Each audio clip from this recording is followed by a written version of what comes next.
Hello all, welcome to session 13 of Selenium 4 training series.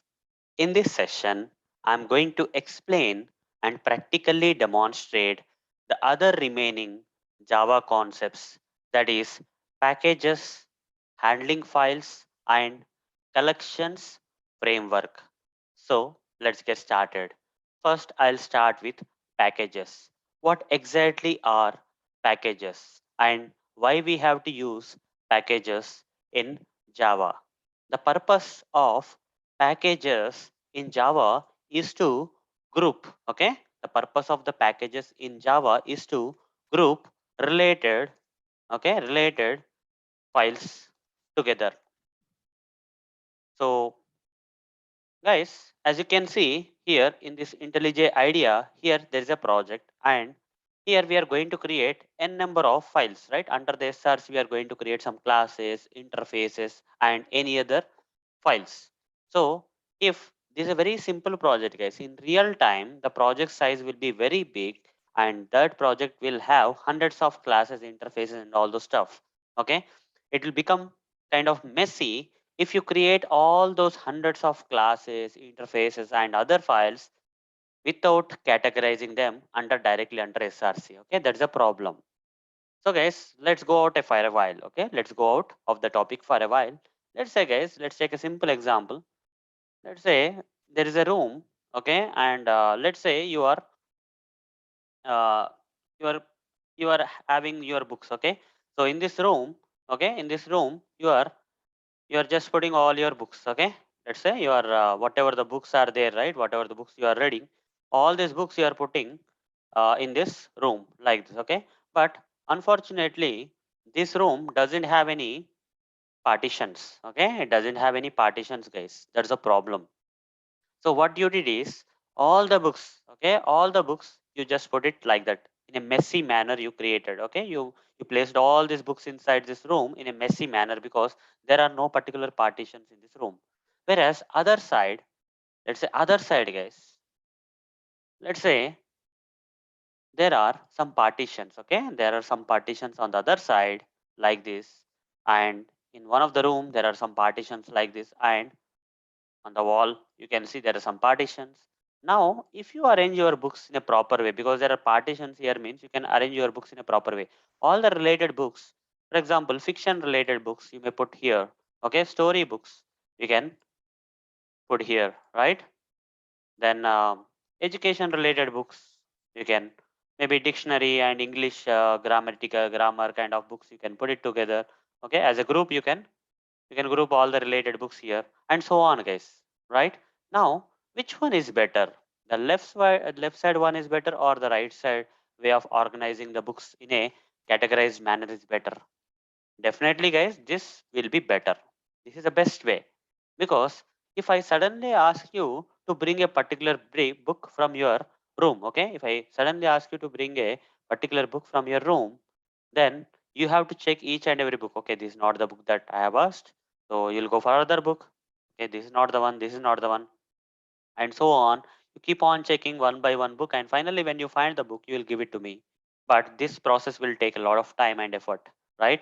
So because all the books are arranged in a messy manner here without actually creating this kind of categories and all, and suddenly if I ask you for a book you cannot get it out, right? It will take a lot of time for you to find that particular book. You will say that okay, just please wait for some time, I will find it and give it to you. Okay, kind of in this case. But here, guys, it's very easy, because if I am asking for some storybook, directly you will go to this partition, and okay, just few books will be there in this category, and in that you will easily find the book and you will get it to me in very less number of less time actually. Okay, so always categorizing is better. Similarly, guys, in Java, if you want to categorize or group related files together, we have to use packages, guys. Okay, so I'll take one example here just to give you more clarity on these packages. I'll take an example. So let's try to create a Facebook project, guys. Okay, not a real one, guys. Okay, just a dummy one. We are going to create a dummy Facebook project here. So how to do that? So for that, guys, I'll simply say file, new. I'll say project. New project dialog will come. I'll simply say, for now I'll create a normal Java project, guys. Okay, I'll simply select Java here. click on next, click on next. I'll give some name, guys. Let's say Facebook. Okay, Facebook dummy project. Okay, like this, Facebook dummy project. Click on finish. Okay, so this window or new window, I'll simply say new window, so that once the task is done, I'll close this window, guys. So here already the Facebook dummy project got created. Now under the SRC, I will create all the files. Okay, all the required files that are required by this Facebook project. Okay, I'll create all the required files that are required by this Facebook project. So what I'm going to do here is I'm going to create a project like this. Okay, this kind of structure I'm going to create. So I'll use packages, guys. In this project, I'll use packages, and I will create the respective files. For example, in Facebook, we can add a friend, we can edit the friends, we can find the friends. Okay, we can find, add, and edit means deleting and all those stuff, guys. Okay, managing or blocking or whatever you feel, that's all will come into editing. Whereas if you go to another category, login related stuff, okay, you can log into Facebook, you can log out from Facebook. When you forgot the password, you can reset the password. Okay, or for the first time, guys, you have to create an account, right? After creating only you can log in, log out, and then if you forgot the password, you have to go for forgot password. So similarly, there is an option like photos, guys. In Facebook, guys, you can set your cover photo, you can create some album of photos, you can edit the photos, you can set a profile photo. You can view the albums. Not only creating, you can view, and you can edit means deleting, and all those things will come. You can view the photos, all those stuff. Okay, so then profile section, let's say edit the profile, view profile, add profile, all those things will come in. You see here, you clearly observe the packages, high level packages are created and related files. You see add friend, edit friend, add friends, edit friends, and find friends are related files that you can put in inside the friends package, right? Similarly, so if I keep on without considering the packages, if I simply say add friends or else find friends, first I'll say find friends in Facebook. Okay, so one class I created here, and similarly, if I say add friends, then I'll say edit friends. One more like this, I keep on creating some files, guys. Okay, related to the functionality of the Facebook. Okay, edit friends. Then after this, I'll say next category. I'll create an account, create account with Facebook. Then I want to log in to Facebook. Okay, I want to log in to Facebook. I'll simply say right click here and say Java class and say login. Then I want to log out from Facebook. So file new Java class logout. Okay, in real time, the Facebook project, this kind of files will be created. Under that, the program will be written, right, for all these things to happen. So forgot password, done. So far now, it doesn't look bad, but still, okay, let's keep on adding more functionalities like photos. Okay, cover photo, cover photo, cover photo. Then next one is profile photo, profile pic. I'll say some functionality related to profile pic. Then new Java class. Then albums, create albums. Okay, create albums, view albums, view albums, edit photos, edit photos. What else is there? Cover photo, create album, edit photos, profile photo, view photos. Last one, guys, view photos. Okay, view photos is left.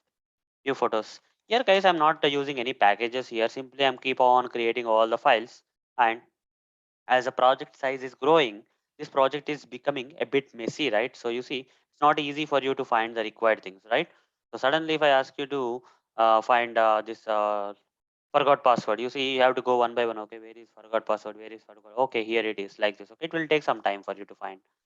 So similarly, let's say profile section. Let's create add profile, then edit profile. Okay, and edit means update, delete, and all the things will come into edit profile. Okay, then view profile, finally view profile. Okay, view profile, like this, some classes are created. You see, the project has become messy already. You see, this many number of files are there and they're not categorized. This is not the correct way. So we have to categorize them properly, guys, so that when required we can find these files easily. So how to categorize them? The related files you have to put together, guys. Okay, from all this list of files here, this Facebook I only took few classes, but in real time Facebook application, guys, there will be hell lot of things, okay, in Facebook, right? So hundreds of files, thousands of Java files will be there. In that case, it will be too much hectic, right? So what we can do here is I will just be creating a package, guys, under src just to categorize these classes. I'll simply say right click here and select package and give the name of the package as first one. We will go with what, guys, uh, friends package. Okay, so here as I mentioned, guys, naming convention of the packages should be in complete lowercase. Okay, friends is a package name. All the things that are related to friends, I'll just keep on moving, guys. Okay, I'll simply say refactor. You see, under friends, add friends. Okay, similarly, where is other friends? Edit friends. I'll move on to the friends. Okay, say refactor here. Then next one, guys, next one is find friends. Keep moving, keep moving. Find friends, done. Find friends is also done. Then what else is there? Add cover, create. Okay, friends part is over, I guess. Let's create one more package, guys. This time let's create one more package. So this time we'll create a package for this account. Okay, not Java file. We have to create a package. I'll say package. So I'll say package name is account. Okay, so related Facebook account. What are the different things we have? So we can create an account with Facebook. So I'll just move that create account file into here. All the other related files that can be put into account, I will just drag now. So next one is login. After creating an account, we can log into the account. Then also we can log out from the account. So these are all related files. And then forgot password is another one. Okay, so if you forgot the password, you can use that. Okay, so somewhat it looks good for now. The project is becoming kind of categorized and it looks good a bit, but you have to do it complete. So next thing I'll add about the photos, guys. Okay, photos feature. So again, right click on this and say new package, and everything you have to write in lowercase because package names are all lowercase. Okay, no matter how many words are in this package, also everything should be in lowercase. So cover photo, I'll drag it here. Then we have edit photos. Then we have create albums. It's also related to photos. Then we have edit, profile pic. Then view albums. Then view photos. Fine. The remaining three files, like, they are related to profile, guys. Anyhow, so I'll create one more package known as.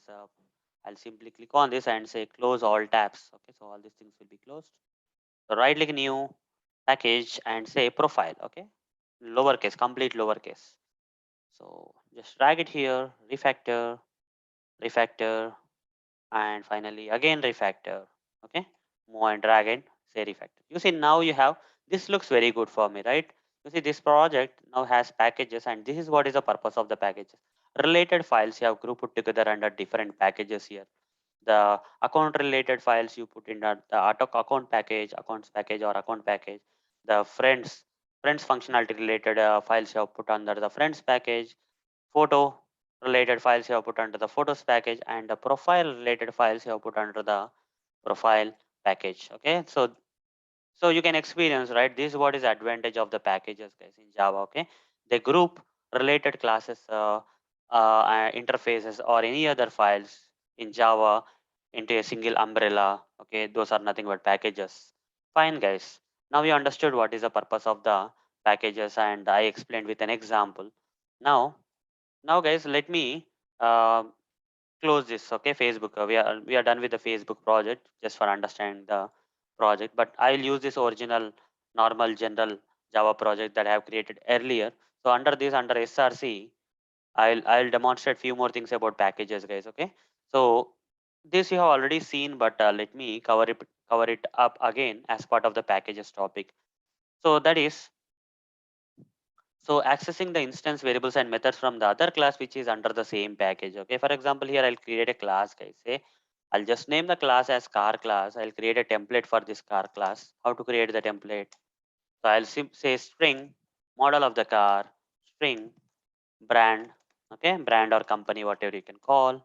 Then int price, I'll say double, mileage, I'll say some random variables I'm creating inside this car class. And I think this is fine. Now I'll create some methods, guys. Public void start car, okay, like this one method I'm creating. Here I'm simply say this out, okay, model plus car started, okay. Similarly, I'll say public void stop car sys out model plus car stopped, okay. So like this, guys, I created some sample variables and sample methods inside this car class template. That's fine, all good so far, guys, okay. Okay, so next thing is now I'll create one more. Okay, so I'll just put this car class under one package, guys. I'll name this package as pack1. Okay, I'll create a package known as pack1, and here I'll drag this car into this pack1 refactor. The moment I drag this car into this pack1, you see on the top, guys, you see this automatically got added. Okay, so this automatically got added, guys. Okay, so when you create one more class, let's say I'll create one more class inside this same package pack1, right click on the package and say new class and say demo class here and press enter. You see automatically this package pack1 is coming, guys. I'll open this in the right slit, right split like this. Okay, so fine here, guys. You just see here whatever the class you are creating under a package, by default you will get this statement. Okay, if I remove this, you will get error, right? Because this class belong to this package, right? Either you have to set the package name to pack1. Okay, under this package name, this file is there, you have to write package keyword followed by the name of the package, that is pack1 is the name, right? Here what is the name, pack1. Then the error will be gone. This is one way. Okay, or what is the other way they are suggesting? More actions. Okay, set package name to pack1, or you just delete it. Okay, just simply delete this from the package. Okay, what you want to do, it's saying. So manual automatically you can set, so automatically it will add. That's fine. So guys, if this particular class is inside a package, then you have to mention this line, okay, about the package. Package is a predefined keyword in Java, and this is the name of the package, okay, that we have to mention. Here for this car class also belong to the same package. So package1 is there. Now we have two classes under the same package. Now what I will do here is I'll create a main method, guys. Okay, inside this demo class, I'll create a main method, and inside main method, so let's say this demo class and car class belong to the same package. In this case, if I want to access the, okay, I want to access this class variables and methods of the class, what I have to do, guys? If I want to access this variables and methods of this class, what I have to do? Simple words, guys. I have to create an object. Okay, in simple words, I have to create an object. Car, okay, car c1 is equal to new car. Like this, I need to create an object, right? Now using this object reference, I need to access these variables and methods of this class. For example, c1 dot, I'll say model. You see, I can access like this with the help of object reference. So the moment when I create a object for this class, guys, like new car like this, when I create an object here, you see I'm not getting any error because this demo class and car class belong to the same package. Since this demo class and car class belong to the same package, okay, you see by default I'm not getting any errors like when I try to create an object for the car class inside the demo class inside the main method. Okay, now here I'll simply say car c1 is equal to new car. Okay, car c1, better to write like this, guys. Okay, lower camel case you have to follow for object differences also. C1 dot, that is car1 dot model is equal to, so I'll say Swift VDI model. Okay, some model I am giving. Then I'll say C1 dot brand is equal to, okay, what is the company name? Maruti Suzuki is the company name. Similarly, if I say C1 dot price is equal to, let's say I'll give 8 lakhs, then C1 dot mileage is equal to, I'll give the mileage as 24.42, something like that randomly. Okay, then that's it, variables are done. I'm able to access the variables. Okay, here I'm able to access the variables using the object reference of this class, and now I can even access the methods, guys. I can say C1 dot start car, C1 dot stop car. I can call this methods also. Okay, this is how within the package. You see, there is no problem. I can access these variables and methods, and I can create an object for this class without any problem. But I'll close this part, guys, and I'll create one more package. Say new package. I'll name the package as package, otherwise pack2 I'll say. Okay. Under the pack2, I'll create a new class, say demo class. This is also demo class, guys. You see, so inside the same package, you cannot create duplicate classes. For example, here, if I try to create a duplicate class like demo, immediately you see it says that cannot create the class because already the demo class is there inside this package. But the duplicate class name you can create under another package. There is no restriction. You see here demo class, no problem because this demo class belong to pack1. This pack1.demo, whereas this pack2.demo. Okay. Now open this demo class and write the main method here, and also I'll open this car class. So this demo class I'll open in the right split. Okay, done like this so that we can see both this template and the demo class together. But here, guys, the case is different. Okay, compared to the earlier case where this car and demo belong to the same package earlier, but now car belong to the package 1, whereas demo belongs to the pack 2, that is package 2. So in this case, guys, there is a problem. Let's try to access this car class. Let's create an object for the car. Okay, I want to access these variables and methods of this class. For that, I need to create an object for this car class. So if I say new car, immediately you see earlier I didn't get the error like this, right? When I created this object for the car class in this demo class which belong to the same package, I didn't get this kind of error. But now I'm getting this error. You see, it's asking you to import the class. Okay, this class belong to a different package. Demo class belong to pack2, whereas car class is from a different package. That's why Java is suggesting to resolve this error. Okay, we have to import this car class from this pack1. Okay, so hover the mouse and say import class, guys. Immediately this line will be added. Okay, that is import the class from this pack1. Okay, if I have to manually write, for example, if I have to resolve this error, the keyword here is import. Import is a predefined keyword in Java, and here we need to import this car class from which package? Pack1. Okay, under the pack1.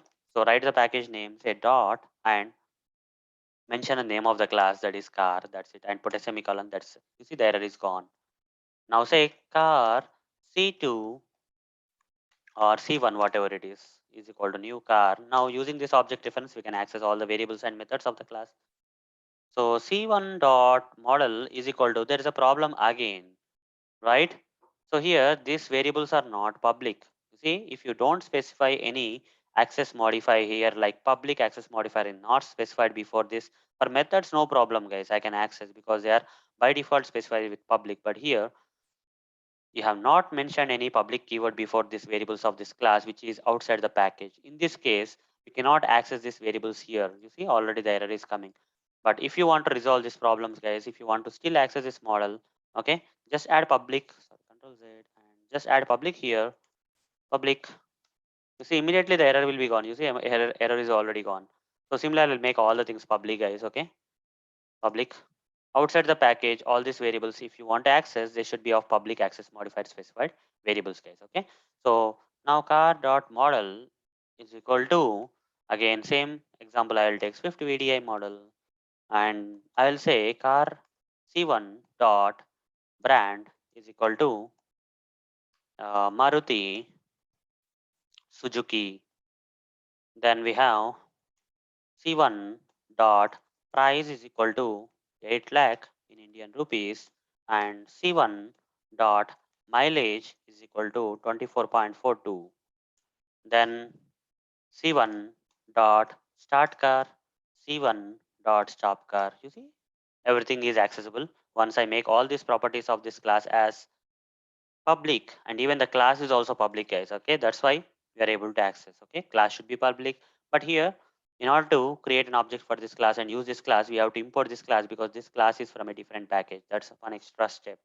So outside the package, you have to import the classes, guys. Okay, so hope, guys, you understood packages so far, why we need to import the classes. Okay, so fine, so far so good, great. now Now, guys, I'll explain about the default and protected, okay, access modifiers. Already covered this default and protected for you in the previous sessions. As like one of the previous sessions, I covered modifiers and there was a topic known as modifiers and interfaces. In that I covered this default and protector already, but let me cover again, okay, so that it will be a kind of revision for you.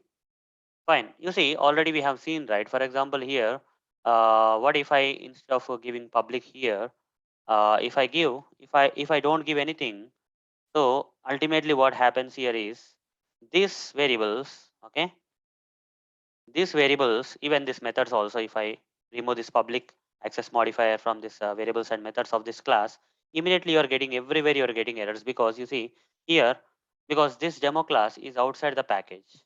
Okay, outside the package you cannot access the protect, this is default access modifier. Okay, if you don't provide any access modifier, all these properties are specified with the default access modifier. Default access modifier specified variables and methods cannot be accessed outside the package. They behave like private outside the package. Since this demo class is outside the package, you see already I'm getting error for model, brand, price, mileage, start car and stop car, because they are considered as private outside the package. This default access modifier specified variables and methods will act like private, but within the package there is no error, guys. You see, if I open this demo.java, which belongs to the pack one only, where the car class is available, same package, in this case I'm not getting any errors, because within the package the default access modifier specified variables and method will act like public, whereas outside the package they act like private. That's the problem. Okay, so there is no way that you can use this default access modifier specified variables and outs, and default access modifier specified variables and method outside the package. There is no way.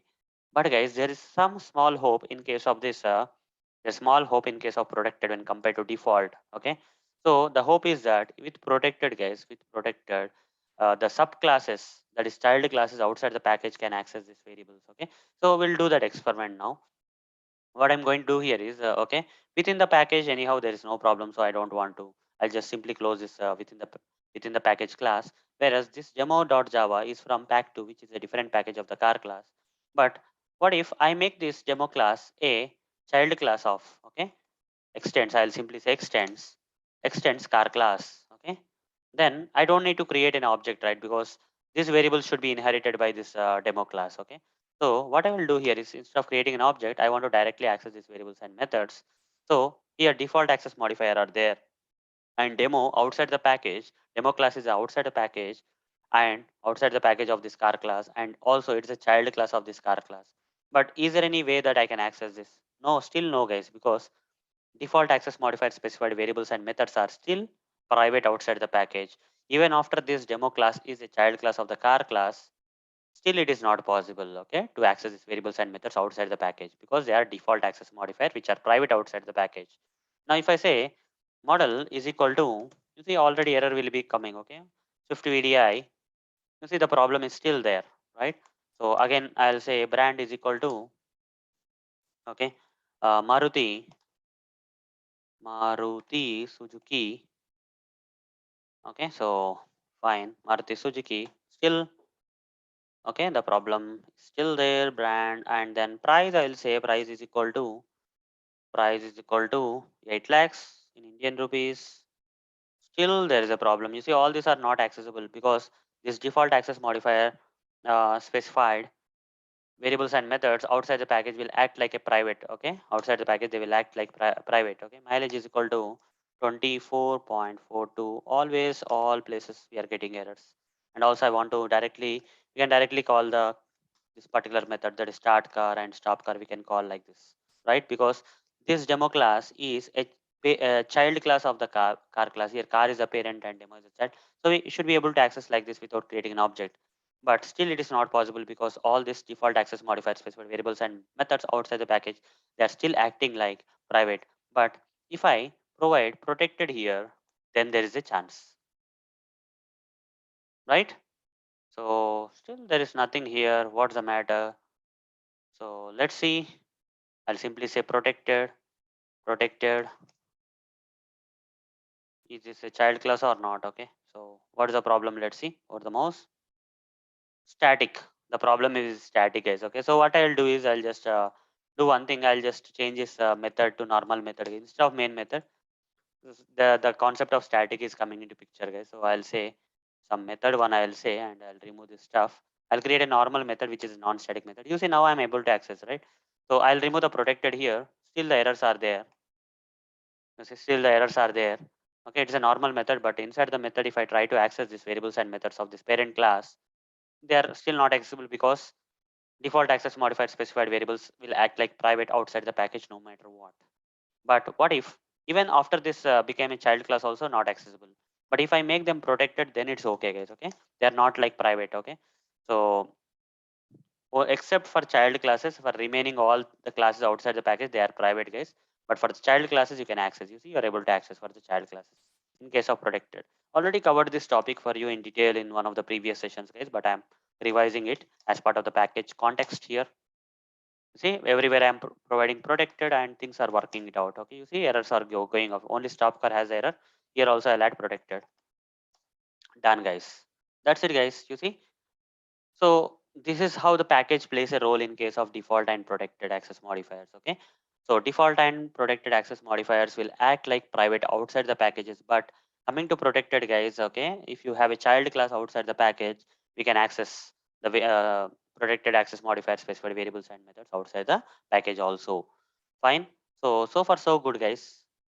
For public, guys, there is no restriction. Okay, within the package, outside the package, there is no restriction for public though. Okay, fine. Now there is one more thing, guys. So the one more thing here is, for example, what I will do here is, so I'll just open this part and remove all this stuff. Okay, so fine. So I'll make them public for a while. Public, public, public,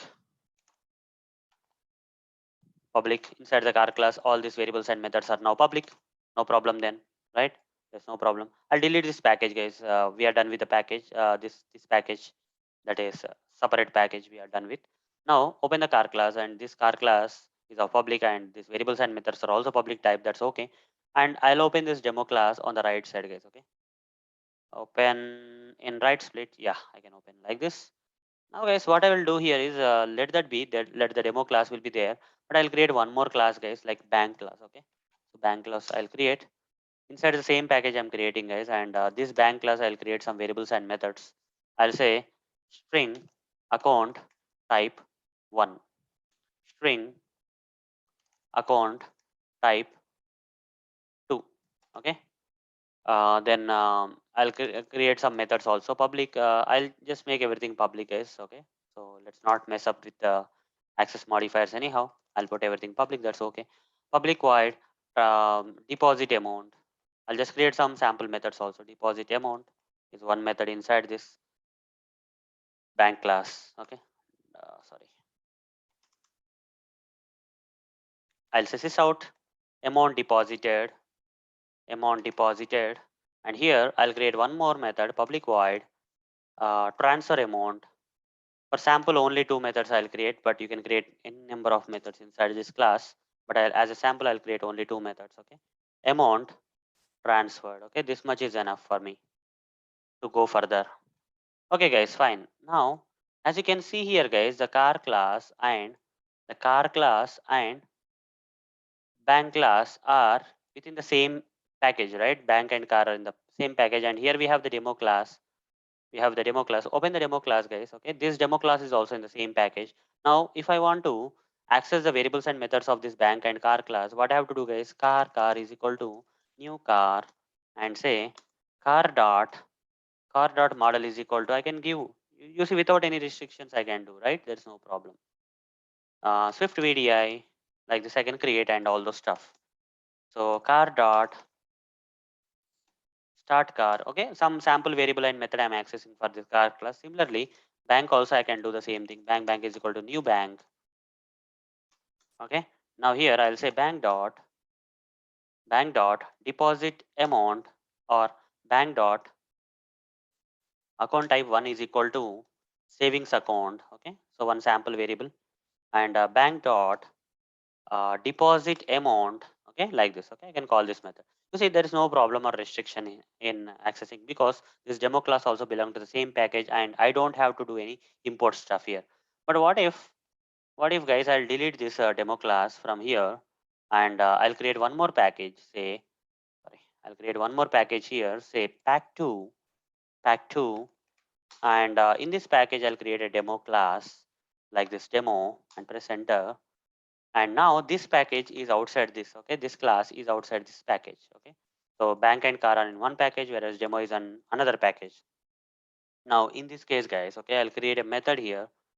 A method I'll create. Now if I want to access this variable sign methods of these two classes, for example, car class, car is equal to new car. If I say, immediately I'm getting error because this class belong to a different package, right?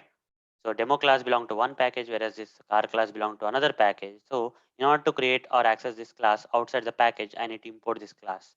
So already import class is coming. You can directly, like this also manual I can write, import the car class from which package? Pack1 package. Pack1 dot car I have to say. Done.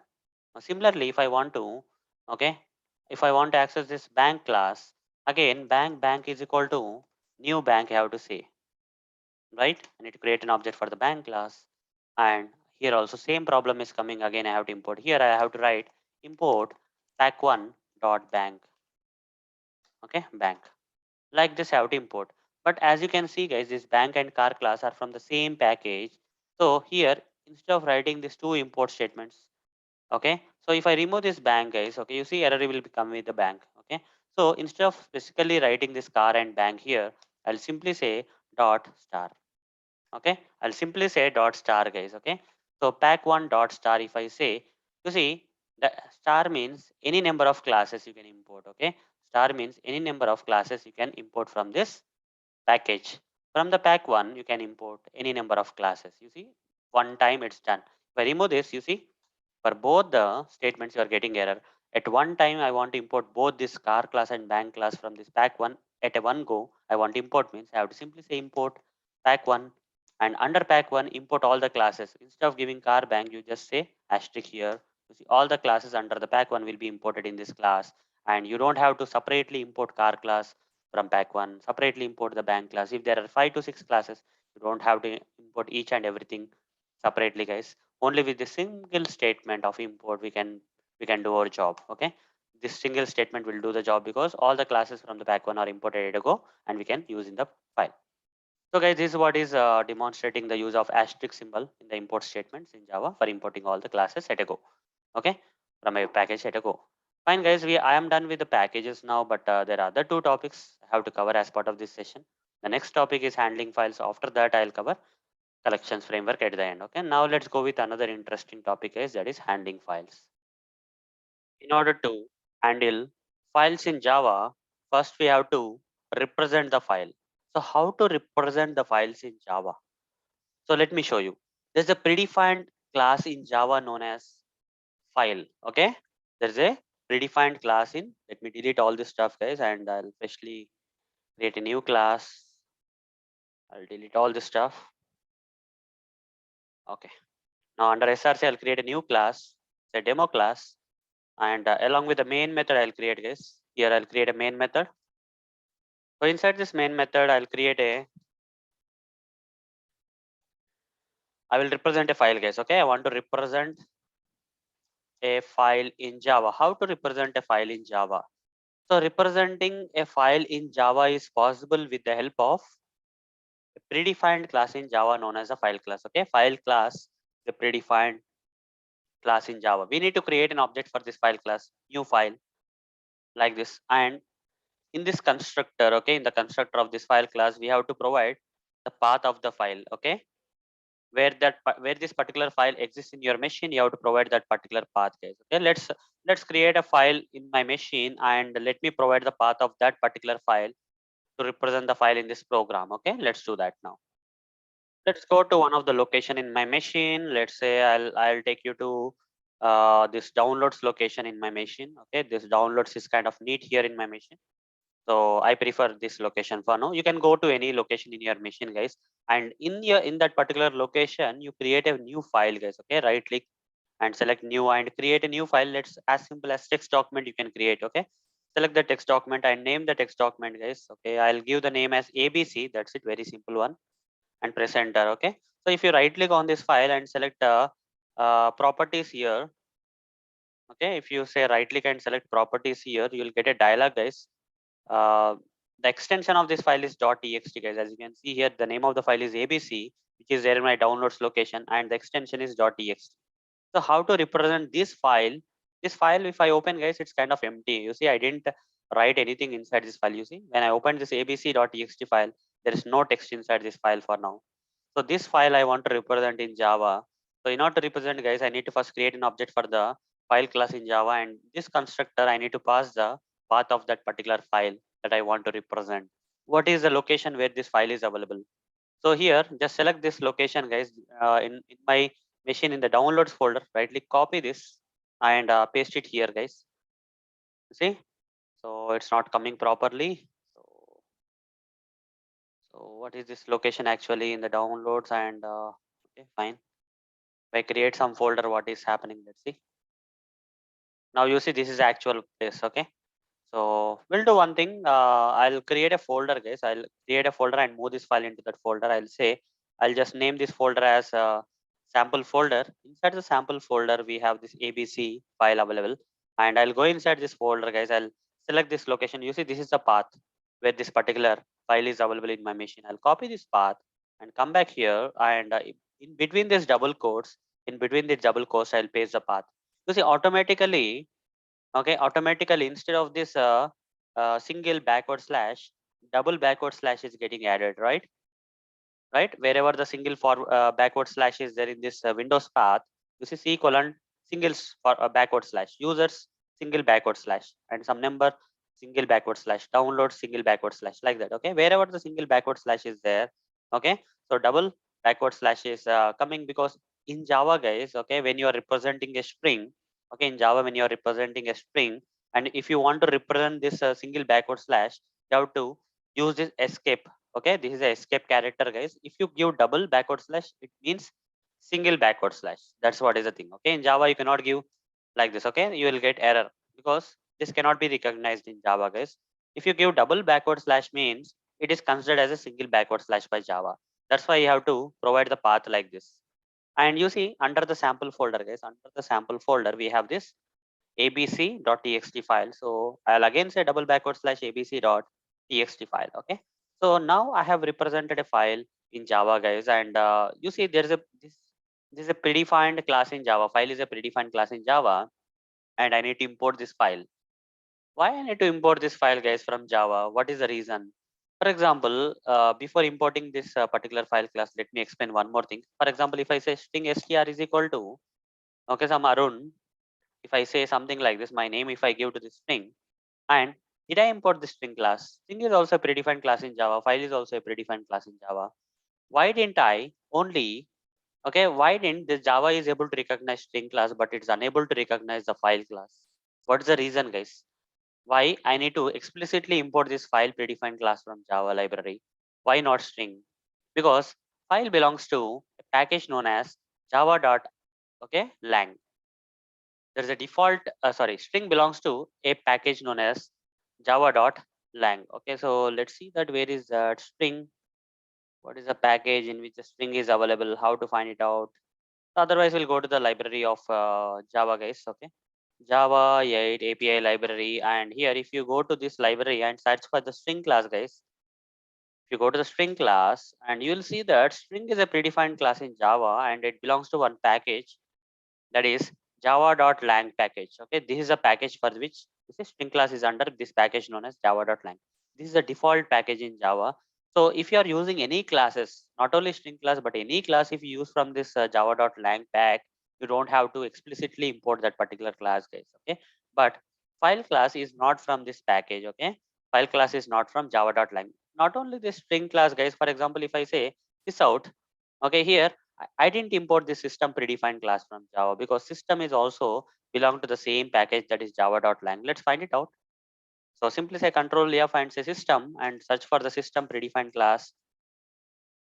Let's see where is the system. Yeah, here is a system predefined class. Click on this and you see system is also a predefined class in Java, and it also belongs to the java.lang package. So all the classes, not only system, not only string, which belong to the java.lang package, they don't have to explicitly import, guys. Okay, we can directly use them. But coming to file, guys, okay, but coming to this file predefined class in Java, this belongs to a different package. Okay, if you go to the Java 8 API library again, and if you say search for file predefined class, you simply search for the file predefined class here, guys. So you see this is a file is a predefined class in Java. File is also a predefined class in Java, but it doesn't belong to java.lang package. It belongs to the java.io package. Okay, java.io means input output. Fine. So such kind of classes in predefined class in Java which doesn't belong to java.default package in Java, that is java.lang, except that if any other package if you take like java.io or anything, for that we have to import the classes from that package, guys. Okay, click on this import class. File class will be imported from the java.io package. You see, file class got imported from java.io, but system class or string class no need to import because they belong to java.lang package. Java.lang is the default package in Java which doesn't need any importing. Okay, fine, guys. Okay, so we have to import this file class from the this package of the Java. That's one thing. Not only that, guys. Okay, now so we can create an object reference for this, guys. Okay, I'll say file is equal to, and here I'll declare this with file class again. And with this, lot of other methods are possible, guys. Okay, so file dot, if I say a lot of predefined methods come. Okay, the predefined methods of this file class are there. That using these methods, I can do some operations on this file, guys. Okay, using this particular thing, I can do some operations. Okay, what are the operations? I'll explain later. For now, we simply have represented a file. Okay, we simply have represented a file in Java. For now, let's go back. Now, guys, I have represented a file in Java which is available outside the project workspace. Okay, this particular abc.txt file is not in my project. It's outside the it's outside the project that is there in my some place of my local machine. Okay, so in this downloads folder, sample folder, I have this abc.txt, but this file is not available in my project. So if a file is available outside the project, then we have to represent like this, guys. Okay, this is the way we have to represent. Okay, but if you want to represent a file under the project which is there in the project, okay, which you want to represent a file which is there in the project workspace. Okay, this is the project and project workspace, guys. Then you don't have to write this much of big kind of thing. Okay, I'll tell you how to do this. I'll just name this as file1, guys. Okay, file1 is available in my machine, not in this project, but outside the project somewhere in my machine in the downloads folder. Under the sample folder we have this abc.txt file. I'm just naming that as file1. Object reference is file1. Similarly, I'll create a new file here under the project, guys. I'll right click on the project and select new file here, and I'll just name this file as xyz.txt. Okay, so here I created this xyz.txt and this is also an empty file. Okay, this file is in my project workspace. Okay, then how to represent this? Okay, this file is directly created under this project. In that case, guys, we can represent the file like this: the new file of. So in this constructor, provide double quotes and provide the path of this xyz.txt. Since this particular file is available directly in the project, you can directly mention xyz.txt. You don't have to provide this much of path. Okay, here simply because this file is directly under the project, you can directly say xyz.txt. There's no problem. Okay, like this you can represent. What if this particular file is not directly available in the project? Okay, let's say this particular file is not directly available in the project. Deleted. I want to delete this file, guys. Okay, say okay. Okay, the file got deleted. It didn't get deleted. Item to be deleted. Do refactor. Yeah, it's gone. Yes, done. The file got deleted from the project. So let's say under this project, I'll create a folder, guys. Okay, I'll create a folder here. Say files folder. Under the files folder, I'll right click on this folder and create this file. Okay, say xyz.txt file. Now this file is not directly created under the project, but this file exists under the files folder of the project. In this case, how to represent this particular file here? For that, guys, you don't have to directly type xyz.txt, but you have to say under files folder double backward slash followed by xyz.txt. Like this, you have to represent. Okay. Now say file2 is equal to, okay, file2 is equal to new file of files double backward slash xyz.txt. Okay, this is how we have to represent these files. Okay, fine, which are there in your project workspace. And there is one more thing, guys. There is one more thing here. As I mentioned, you cannot provide single backward slash. Okay, this is not correct. Okay, this is not recognized in Java, guys. Okay, so you have to provide the escape character, which actually specified. If you provide double backward slash in Java, it's actually specified as single backward slash. Okay, or there's one more way, guys. That is, instead of providing the double backward slash, you can provide a single forward slash. This is okay. You see, you will not get any error, but single backward slash you will get error, but single forward slash, the path of the file can be represented either using the double backward slash or a single forward slash. These are very basics of files, guys. Okay, so when you work with Java programming, right, this kind of knowledge should be required, either double backward slash or single forward slash we have to write. And also, if the file is under the project, you don't have to give the entire path. You see, the project is available at this location, C drive users, but the number idea projects folder, under that first demo Java project, under that we have the files and XYZ. Okay, so instead of giving the full path here, I can give the path directly under the project files folder, under that xyz.txt file is there. Or we can right click on this file and say copy path reference, then you'll get these two options, guys. Okay, either you can give this one, path from content root, that is files uh, single forward slash dot xyz. Okay, single forward slash or double backward slash, everything you can give, or you can give the full path also. You see, this is the full path. Okay, so this project, the location of the project is at C drive users folder, this number, and that is username of the machine, and idea projects folder, under that is the name of the project, under that name of the project, under the files folder we have this xyz.txt, this full path also. If you want to copy this, select this and paste it here. So it's when I copy this, guys, it's coming as double backward slash. You can change it to single forward slash if you want. Okay, so this is also fine, either single forward slash or double backward slash, but not single backward slash like this. Fine, done, guys. Great. Okay, like this I can represent, or directly I can represent like files single forward slash xyz.txt. This is also fine. Okay, you don't have to give the entire path of the project. Okay, so this one is a better approach, guys. In real time, we'll be using the this kind of path. We'll not be using the absolute path.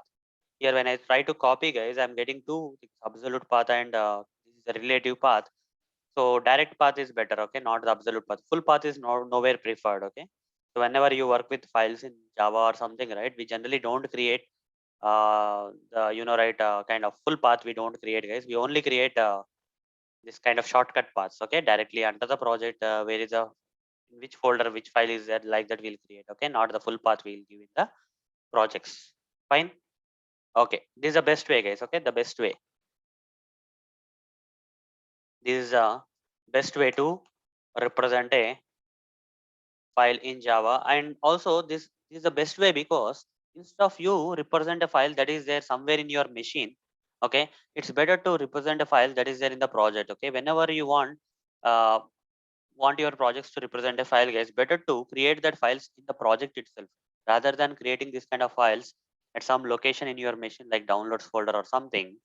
So instead, okay, create the folders and create the files in the same project itself. Why? Because when you copy this project and share it with your friends or colleagues, okay, along with the project, these files also will be shared. But if you have this kind of files in your downloads folder or any other location in your machine other than this project workspace, when you copy and share this project with your friends or anyone, colleagues or anyone in your company or whatever it is, okay, they will not get these files. Okay, because these files are there in your personal computer machine, so those will not be copied. That's the problem, guys. Better to create the files and folders that are required in the project workspace. While sharing, they also get shared along with the project if they are created directly under the project or something. Okay, so this is the best way, guys. This is the best way to represent a file. So you got some knowledge about how to represent a file in Java. Okay, so we'll follow this process now. Okay, so but I'll delete this, guys. Okay, I'll delete this part for a while. If required, we'll create again. Okay, so this is how we have to represent the files in Java. Okay, this is a like basic knowledge I have given so far. Okay, shortcut path is the best way, and also you have to create the projects. Sorry, you have to create the files or folders under the project workspace rather than creating them or representing them from other location from your machine. Okay, so that's the thing. Fine. Now, guys, okay, the theory is done. Let's work with the files in a detailed manner now. Okay, let's get started with the files concept. A lot of things I have to explain of this as part of this handling files, guys. Okay, so let me cover a lot of things. Okay, so first of all, let's already I showed you how to represent a file. Okay, so here what I will do here is, guys, okay, just see here clearly. I will I will not create any file manually. Okay, earlier I right clicked on the project and selected this file and say abc.txt to create the file under the project. At this moment, if you see, this project doesn't have any abc.txt file, but I want to create the file under this project with help of the Java code. Okay, with the help of Java code, I want to create the files under this project. So what I will do here is I'll represent the file new file of. Okay, so here I'll simply mention the name of the file along with the extension like this. Okay, new file of abc.txt. I'll say that means this file with this name and extension will be created. Okay, so is just representing as you are not creating it, you are just representing the file which is not there under the project workspace, right? Here you are only representing, you are not creating it. The moment you create an object for the file class and you pass this abc.txt, this statement will not create any file here. If you run this code, guys, just run this code. I'm running the code, guys. Let's wait for the program to run. You see, no output came, and also under the project, no file got created, right? So this statement will not create any file for you. But I am going to show you guys how to create a file under this project for you. So for that, guys, before that, I'll first, this statement is only representing the file, but it's not creating any file for you. So here I'll simply say file1 or something. Okay, I'll simply say file, guys. Otherwise, file is equal to new file. I will say, okay, this statement is only representing the file, not creating the file. We are simply representing the abc.txt file, the text file in Java. Okay, representing the file in Java. But this statement, if you run, it will not create any file. So if you give abc.txt under your project, this file should be created, but this statement is only for representation, guys. But how to create the file? Okay, so before I create any file, guys, I'll explain you one thing. That is, this using this object reference of the file class, we can access some methods known as, one of the method we have is exists. Okay, if you say file.exist, this particular predefined method of the file class will either return true or false. If this particular file is already available in the project, okay, at this particular location of the project, if this file is available, then this particular exist method will return true. Otherwise, it will return false. Okay, for example, here, if I say sysout, if I say file.exist, if I print it out, this will return false, guys. Why? Because this particular abc.txt file is not available under the project. So the moment you say file.exist, okay, since this particular file is not available under the project, you will get false as the output. Okay, you'll get false as the output. So run this code, you will see false getting printed because this file is not under the project. You see false got printed. So I'm going to use this method, guys. Okay, if in case this particular file is not available in the project, I want to create it like that. I want to write the code. So I'll write if condition, if file dot exists. Okay, this will return false, right? So I'll put a not symbol here. If not of means if file doesn't exist, this will become the opposite, right? The file doesn't exist. If you put not here, not operator here, file doesn't exist, then this statement, complete statement, will return true. The file is not there. So if the file is not there under the project, I want to create it. Okay, I'm checking whether this particular abc.txt file is already there under the project or not. It's just represented here, guys, but it's not created. So if the file is not actually created under the project, I want to create it. For that, I'm writing the file doesn't exist. Then I'll say file dot create new file. Okay, using this predefined method known as create new file, using this predefined method of the file class, we can actually create the file. Okay, now when line 11 runs, it will create this file with the name and extension directly under the project, guys. Okay, now what I'm going to do here is, so already some error is coming. The reason behind the error is a kind of checked exception is coming, as I told you, right? In the previous session, I explained about the exception handling, right? So there was a concept known as checked exception where compiler will recommend you that this particular statement, there's a possibility of an exception, it will say. So here, I don't want to, I basically in real time, guys, I have to, if you get this kind of messages and all, you have to surround that with try catch blocks. But for now, guys, as part of the demonstration, I'm not going to surround with try catch block. I want to, okay, just for the demonstration only. But in real time, you have to use try catch. You have to surround this statement with try catch blocks and handle this exception, guys. Okay. But for now, guys, as part of the demo, I'm not going to handle the exception using try catch blocks, but I'm going to add this exception details, ignore the exception by adding this exception details to the method declaration. Here, main method is there. Beside that, some keyword will come like throws the type of the exception that is possible. Okay.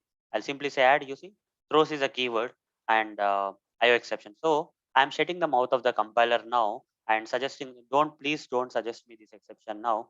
I don't want to consider that, or I don't want to handle that. In that case, I'll simply go with this option, adding this exception details to the method declaration.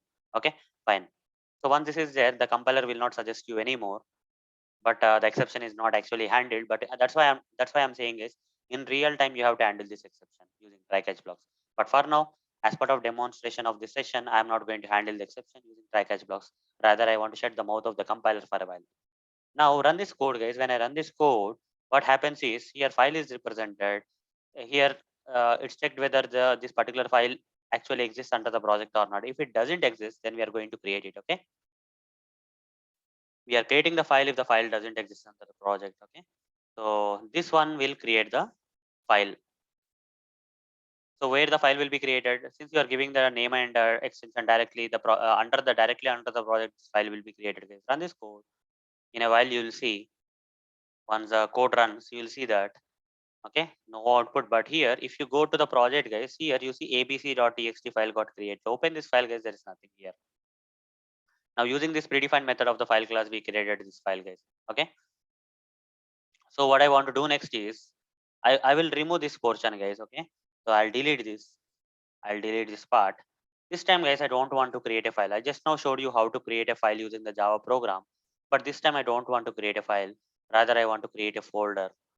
So how to represent a folder in Java? The folder can be represented again using the same class, predefined class in Java, guys. That is the file class. Okay. Simply say new and say file. And inside this file constructor, you give the name of the folder that you want to represent. Let's say I want to give the name of the folder as some sample. Okay. Sample files. This is the name of the folder I want to represent. Okay. So here I'll say file folder is equal to like this. I'll give, you can give any name here. So I'm just, because this is a folder I want to create, right? If I don't give extension, it's nothing but a folder, simple. Okay. So sample files. So here I am representing we are representing a folder, guys. Okay. We are not representing a file here. We are representing a folder here in Java.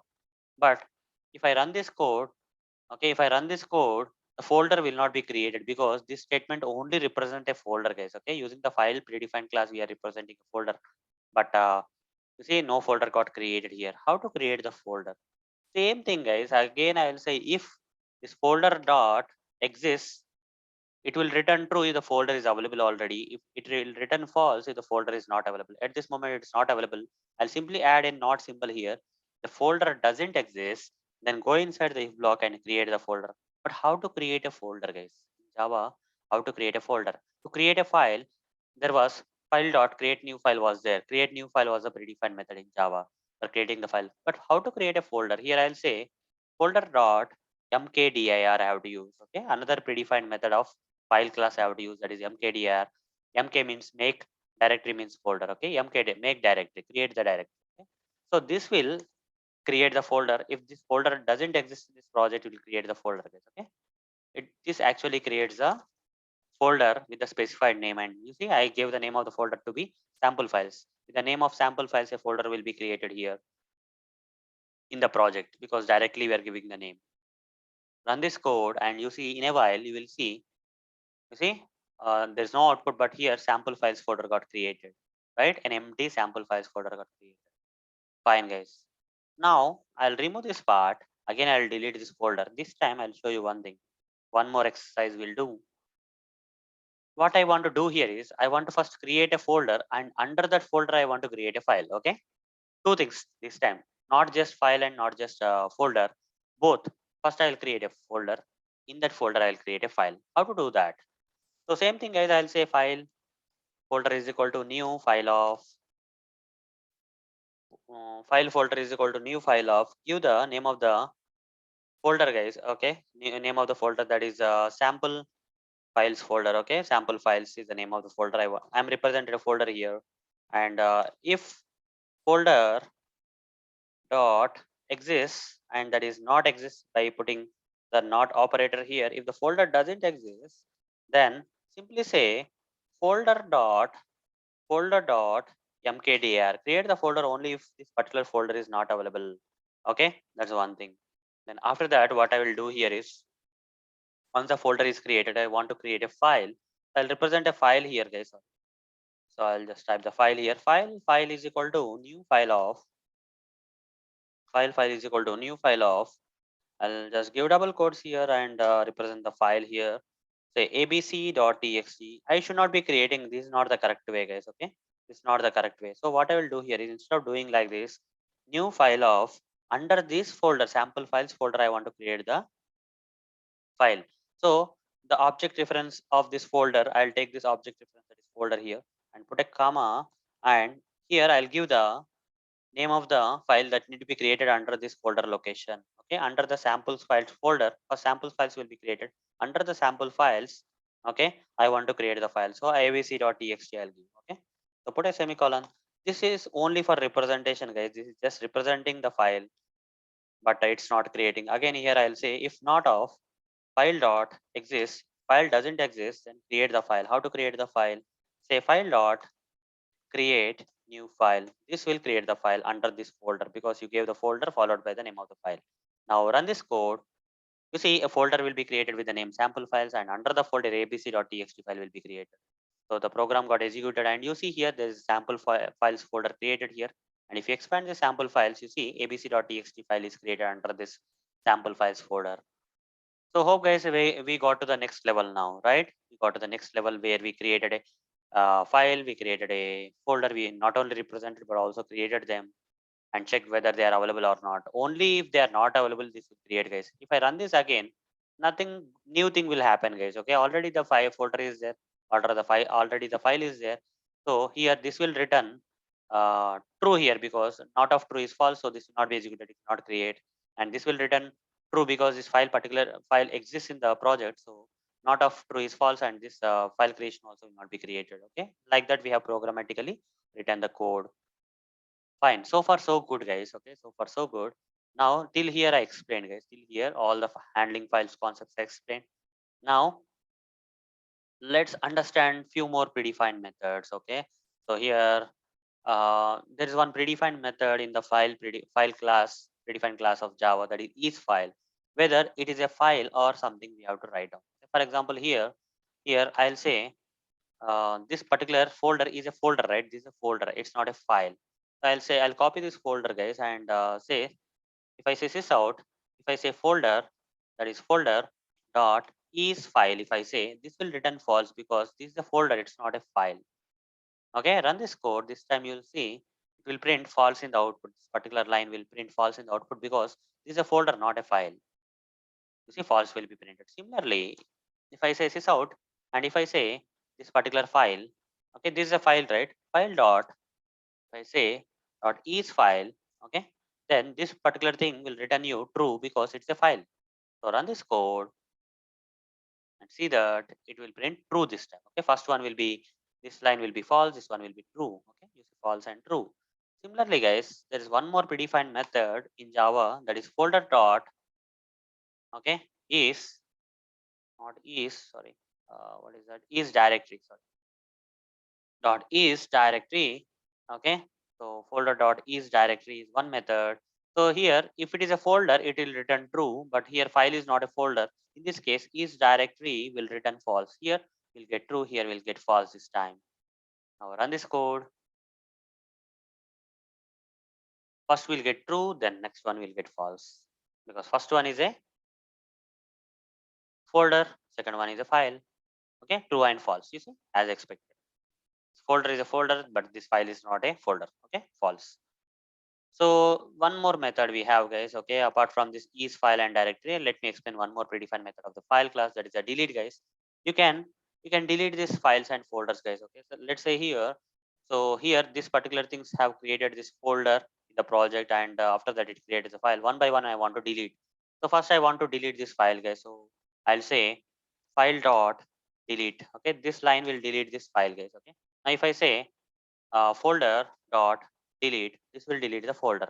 So if I run this code, guys, both the file and folder will be deleted now. By the end of this program, this both the created file and folder will be deleted. You see, they both got deleted. That's what is a delete a predefined method of the file class in Java. Now, guys, the file predefined methods are done.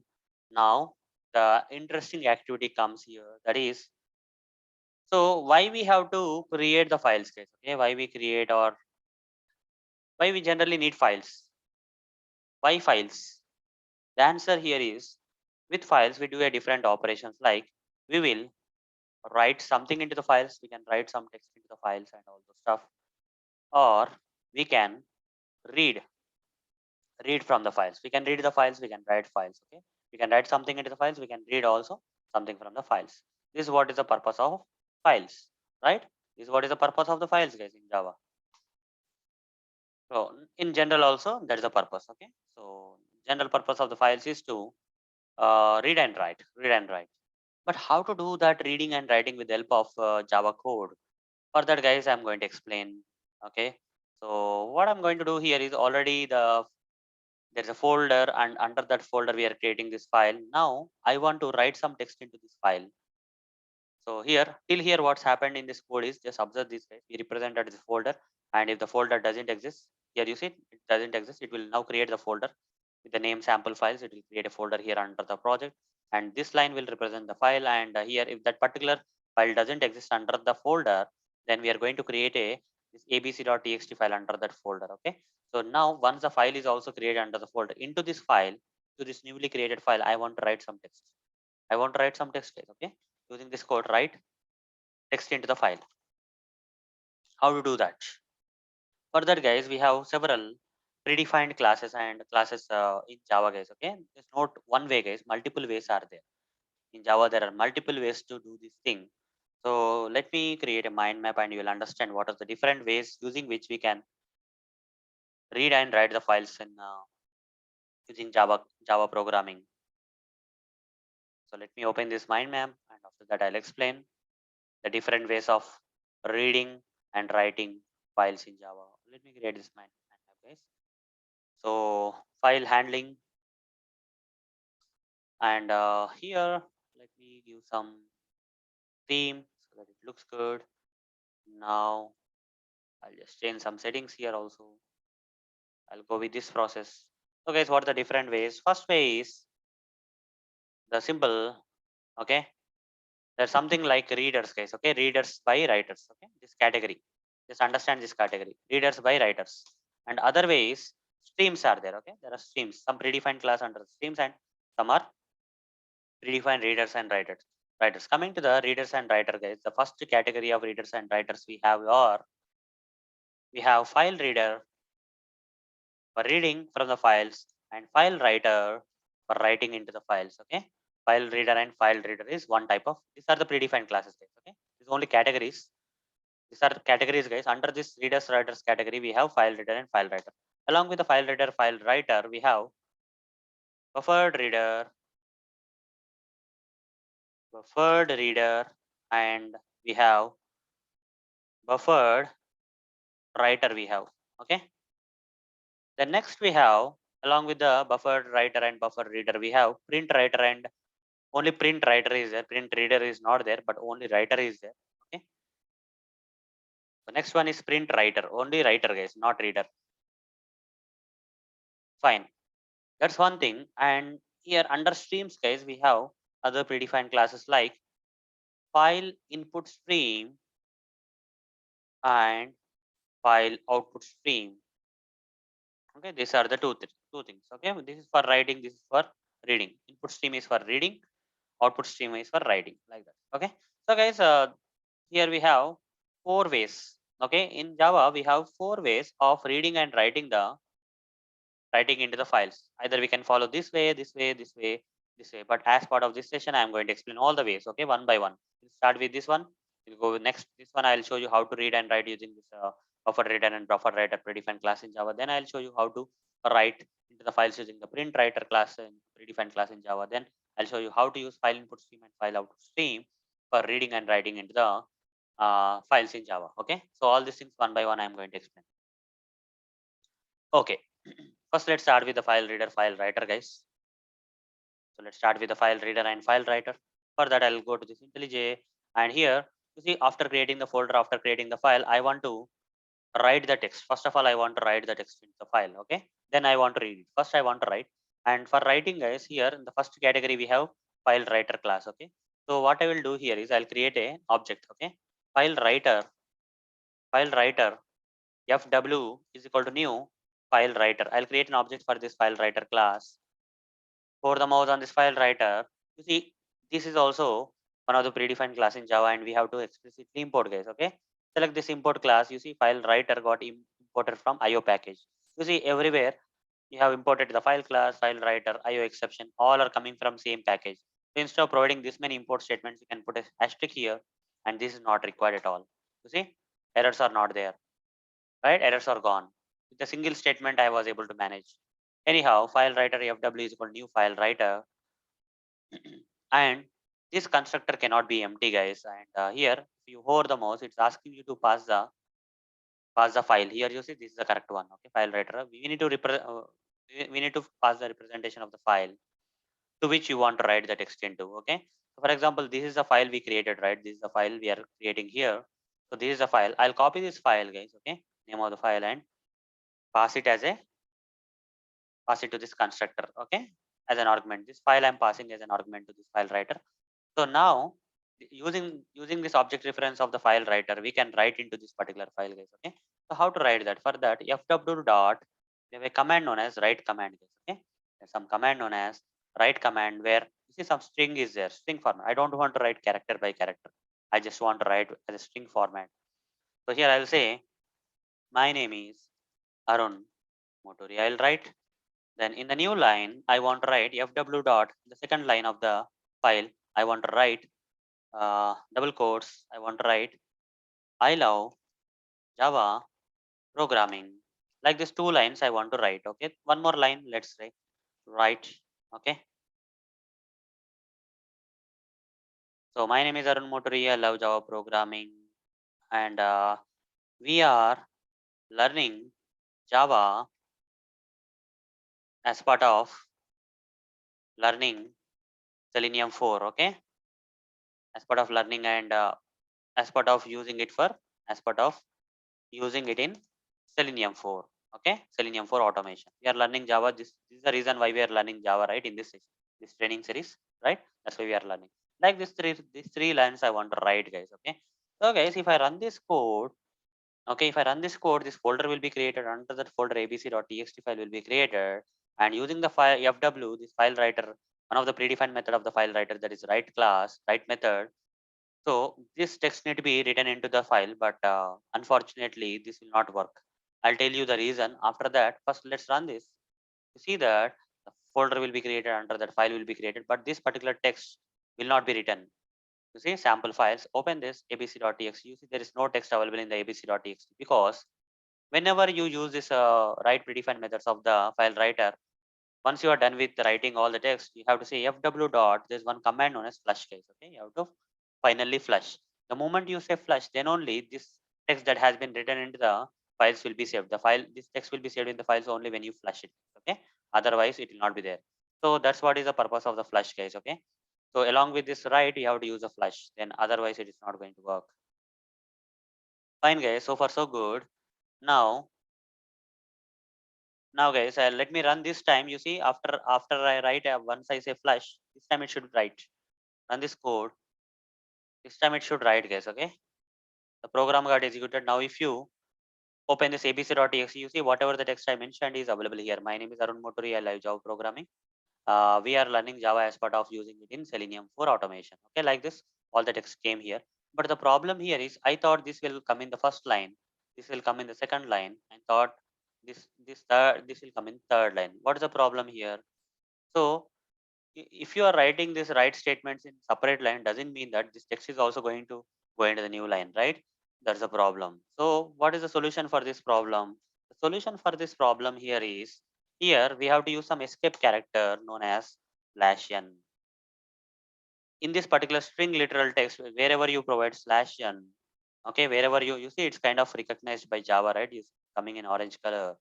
So this is an escape character, guys. The meaning of this escape character is it will take you to the new line.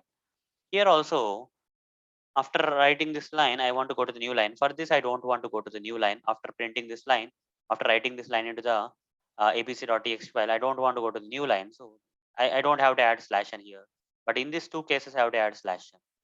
Now run this code this time. This time you will see that this particular text will overwrite the existing text in the abc.txt file, and this new way of writing will happen. You see, the program got executed. Now open the abc.txt file. You see it's work. It's now kind of fine, right? In the first line we got the first line, second line we got the second line, and in third line we got the third line. Okay, so fine. So that's what is the use of /n, the escape character /n. /n means new line, guys. Okay, new line. Fine. So far so good, guys. So far so good. So we have now understood like how to write the text, okay, into the files. Okay, already we have written the text. If you want to remove this line, you can remove this, guys. Okay, we are done with the writing the text into the files. Okay, we are done with writing the text. I will remove this code. So now next thing what I want to do here is I want to write the code for reading the text from the files. Okay, reading the text from the files. Okay, let's read the text from the files, guys. Okay, let's read the text from the files. Okay, so how to read the text from the files? In order to read the text from the files, so here I will create an object for one predefined class known as FileReader. FileReader fr is equal to new FileReader, and here inside this constructor, again I need to represent the file from where I want to read the text from. Okay, this one I have to represent here, and using the object reference of this FileReader, already the text is available in this abc.txt file, and that particular text I want to read and print in the output console. Okay, I want to read the text from this file and print that particular text into the output console of IntelliJ. So how to do that? For that, there is a method known as read method, guys. Okay, like similarly we have write method, right? Similarly we have the read, but how does it read? For example, if I see this out and say fr.read, if I say fr.read, you see what will be read. Let's see. Okay, you may get shocked because you may not get the proper output. Okay, you may not get the proper output with fr.read. You will get some other output. You see some number came, but what was expected? What you are expecting? You are expecting this particular entire text will be printed. When you write fr.read, you thought, okay, this read is returning you the. You see, it's returning what? This, where is the read, guys? Okay. Okay, it's not clearly mentioned here. So the thing is, it's returning you something, guys. Okay, so you didn't expect that some number it is returning, some integer value it is returning. But what is this integer value? This is an ASCII code, guys. Okay, so if in Google, guys, if you search for ASCII table, if you search, okay, in Google, if you search for ASCII table and go to one of the links, and there will be kind of table displayed here. So what does 70? The number was 77, right? What does 77 mean? This is 77, guys. That 77 means this capital letter M. Okay, 77 in this ASCII table is nothing but the capital letter M, guys. Now let's go back here. Okay, so here if I open this abc.txt file, you see the first letter is M. Only first letter it is reading, guys. This fr.read is only getting as a first letter, and that too in the format of a ASCII number, not the not the alphabet. So I need to convert this into alphabet. How to do that, guys? Here before this fr.read, you need to add one typecasting statement known as, you have to convert this integer number that is 77 into character. For that, you just provide the circular brackets and say char. This statement will convert this into a character. Okay, so 77 number will be converted into character with this format. So instead of 77, this time it will print the character. Okay, this 77 number will be converted to character and printed, guys. That is capital M will be printed now. Let's run this code this time. You'll get capital M printed in the output. You see this time the 77 number got, according to the ASCII table, got converted into the character that is capital M, and it got printed. But here there are many characters available here, right? This M is not the only single character, but you have many characters available here. So what I have to do here is, instead of writing this, so again if I say care of fr.read, second character will be printed. My will come this time. You'll only get my. So this time you'll get my. See, you got my that too in the new lines you got. So again, you have to change this. Right, you should remove this part and run this. Okay, instead of print and you have to use print. This time you will get proper output. First word will come. That is my will come. You see, my came. Similarly, if I keep on copy pasting 2, 3, 4, 5, 6 for each and every character, I have to write this many number of print statements, which is not the correct approach, right? This is not a correct approach. Now run this code. So some portion of the text will come now, but it's not the correct approach, guys. You see, my name up to my name is came if you write this many number of print statements. But you see, thing is, instead of writing like this, guys, what we have to do here is I will use while loop, guys. Okay, I will iterate this iterate using while loop, and every time I will get one by one character here. So guys, for now, I'll say for dot read. I'll simply say for dot read. This is going to give you some integer value. I'll say int I is equal to for dot read. Okay, some int I is equal to some number, or n is equal to, or I is equal to for dot read. This will give the first number, that is 77 will come for m. ASCII number 77 will be stored here. But here I'll say while loop, while okay I is not equal to -1. While this I is not equal to -1, okay, while I is not equal to -1, then repeat this loop, I'll say. Okay, so in case of after all the characters got retrieved, and if there are no characters left, in that case this fr dot read will return you -1, guys. Okay, at the end of this particular text in this file, you'll get -1 till I is not equal to -1. Repeat the loop. Okay, repeat this loop, and what I'm going to do here is I'm going to convert this I into char here. Okay, I'll say char of this particular I. Okay, char of I, and I'm converting that, and simply I'll say sys out. I'll pass this char of I here. Okay, done. This is one thing I will do. So here, before I print any character here, I am just converting that into 77 will be converted into character here, right? Printed as a character. Instead of print ln, I have to use print. And next thing is, for the next iteration, I have to change the value of the I, right? So again, I'll say I is equal to for dot read. Second character will be read in the form of ASCII number, and again, if it is not equal to -1, here it will be converted to character and printed. And this loop will iterate until I becomes -1. When I becomes -1, will come out of the while loop. Simple words. Okay, that means till end of this file, we keep on printing the reading the characters. Okay, that's what is the logic I have written. Fine. Anyhow, if I run this code, you just see here. If I run this code, you see, complete text should be retrieved. You see, my name is Arun Moturi. I love Java programming. We got the perfect output this time. Okay. With help of while loop, I don't have to write the system.out.println statement hundreds of times. Okay. Just implement this logic, guys. It will be good. Fine, guys. All good so far. This is the code, guys. You have to implement. The next one. Next one here we have is, so now I have shown you how to use file reader and file writer. File writer for writing the text into the files, and file reader for reading the text from the files. And before I conclude here, guys, okay, before I conclude this file reader and file writer, as a best practice, guys, whenever you use this file reader or file writer, better to close this object, guys. Okay, so here just close at the end of this, after reading is completed, better to, as a part of best practice, close this object, guys. Okay, so the memory will be released. Okay, so memory allocated for this particular file reader object will be released if you say f1.close. Okay, so it's not compulsory, guys, it's an optional thing. For even file writer also, fw.close you can mention. Okay, here I don't have removed the code, so I'm not showing. But in case of file writer also, you say object reference.close. Okay, so it's an optional thing, guys, but it's a good thing, good practice for you to follow. Okay, with file writer and file reader.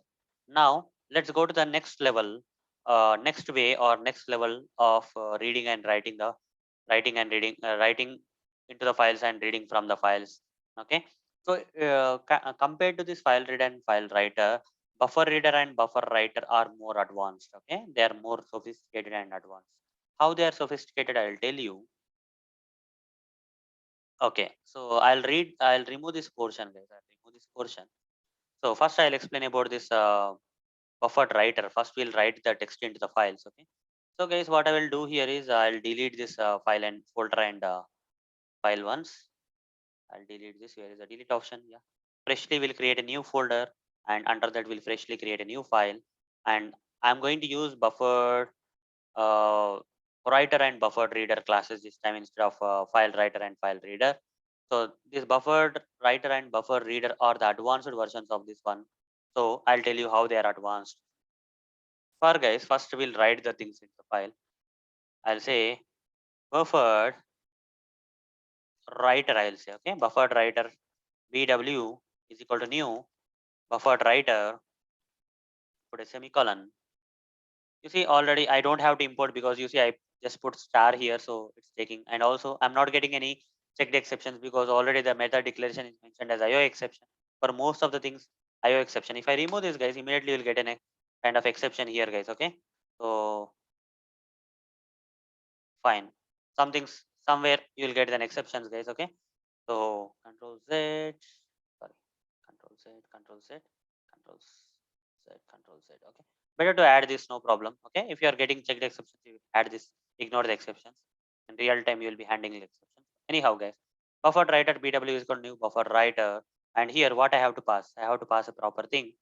That is, I need to pass what? For the mouse buffered writer only, right? Okay. So I need to pass what I need to pass to this buffer writer. I need to pass this file, guys. Okay. Let me put this file here and see what happens. It's not taking. Okay. Did I write in a proper way? See here, buffered writer. BW is equal to new buffered writer. Okay, 1 minute. Okay.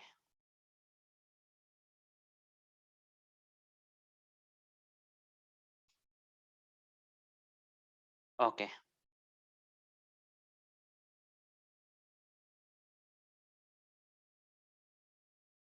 Yeah, this is something different. Let me check once. Okay, what we have to do here is, guys, okay. So in order to use this buffer writer, we have to first create an object for the normal file writer. Okay, file writer. Earlier, before buffer writer, I showed you this, right? FW is equal to new file writer. And okay, so I need to create an object for the file writer because this particular object reference is required here in the buffer writer. Okay, you see the error is gone now, but again this constructor is kind of telling that there is a problem because in this file writer we have to give the object reference of this file like this. Okay, this is how they are related. So buffer writer, we have to give the object reference of the file writer. In the file writer, we have to give the object reference of the file. Okay, this is how we have to write. So we cannot independently use a buffer writer. So again, we have to use file writer, create an object, and then that object reference we have to provide in file buffer writer. Then only it is possible. But what is the advantage of the buffer writer is it is an advanced version of the file writer, guys. So that is we can simply say bw dot okay bw dot here also we have a write thing. Okay, the same thing is there in file writer also we have the same write method, right? Again I'll write the same text. My name is Arun Motori. I'll type, and here again I'll say bw dot write. Again I'll say double quotes, I love Java programming. Okay, and one more line will write bw dot write off. Okay, we are learning Java as part of using it for using it in using it in Selenium for automation. Okay, like this we are writing. That's fine. Guys, you will get the same output here because you see, you are normally writing, right? If the file writer also you have written in the same way, and what will happen, guys? All these things will not come in new lines, they will come in the single line. For example, here if I run this, folder will be created, a file will be created, and using the buffer writer, we are writing the text into the files now. You see, under sample files abc.txt, you see there is nothing here. What is the problem here? So what is the problem, guys? Again, the same problem, guys. The same problem is you have to say bw dot flush. Otherwise, you'll not get the text. Now run this again. Run this again, guys. You see here this time. Open the abc dot. You see the text came here after you add the flush command. but all the lines came in the same line. In case of FileWriter, guys, in case of FileWriter, you generally have to provide the escape characters like /n and all.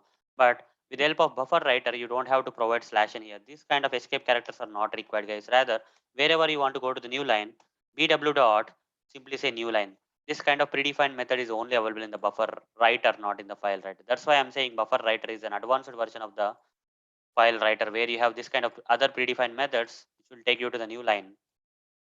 Same thing here also, bw dot new line. You don't have to use any escape characters /n kind of thing.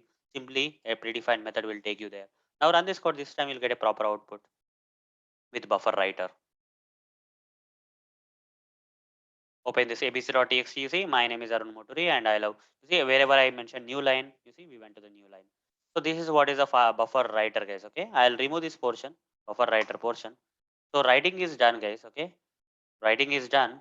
Now let's go with the reading. Here also we have to use close, guys. Okay, the object reference of the BufferedWriter we have to close after that is done. Okay, I did explain, but you generally use it in real time. Now let's go with the BufferedReader, guys. Okay, so as I mentioned here, BufferedReader is an advanced version of the FileReader, guys. So how to use the BufferedReader? Let's use it. Already the text is there in the file. Already the text is available in the file, so I don't have to write it. So we have used a BufferedWriter to write the text anyhow. Now let's use a BufferedReader to read the text and get it printed in the output console of IntelliJ. For that, guys, I'll say buffered reader br is equal to new buffered reader. I will say buffered reader. I'll put a semicolon here, and you see when I hover the mouse, it's asking for the reader. Okay, so for that, since it is asking for the reader, I have to create file reader. Fr is equal to new file reader. Okay, like this I have to create an object for the file reader class, and this object reference of this file reader I have to pass it to the constructor of the buffer reader. Error is gone here, and similarly I need to here I need to pass the representation of the file. Okay, file is represented here. I'll copy this and paste it here. This error also will be gone. Now once you create an object for this buffer reader like this, using the object reference, you simply say, instead of saying read, you say read line. Okay, we can now read not character by character. If you remember, guys, with file reader we are reading character by character, and that too it's retrieving the form of numbers, ASCII numbers, which we have to again convert manually into the characters using the typecasting char, right?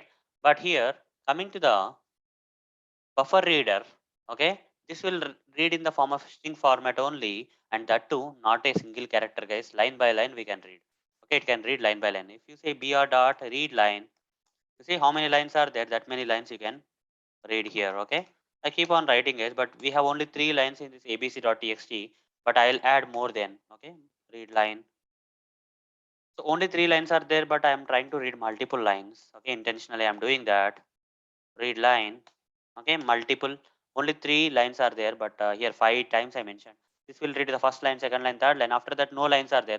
It will print. It will retrieve null, guys. Okay, so let me print out all these lines, guys. Okay, this out and provide this br dot read line inside. Done.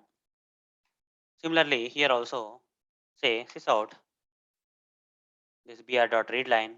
Take it from here and paste it here. Done.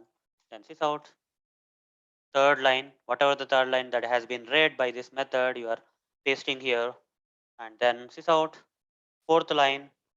1, 2, 3 are done. Fourth line, then sys out, then fifth line. Okay, so fine, that's okay. So five times I am reading, guys. Okay, five lines I am trying to read from this file, but this file has only 3 lines. In this last 2 cases, you will get null, guys, printed.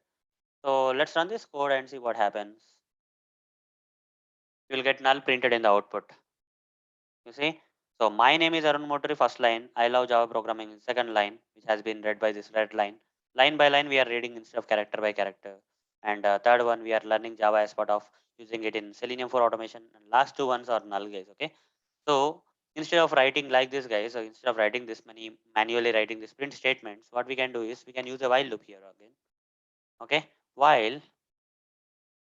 So I'll simply say I'll say string line is equal to br dot readLine, okay, because it is returning in the string format, okay.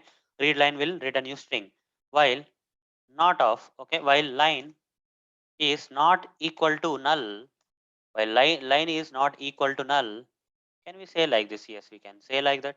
While this particular string is not equal to null, then iterate the while loop and here sys out, print that particular line, okay, print this particular line, whatever you got it from read line, okay.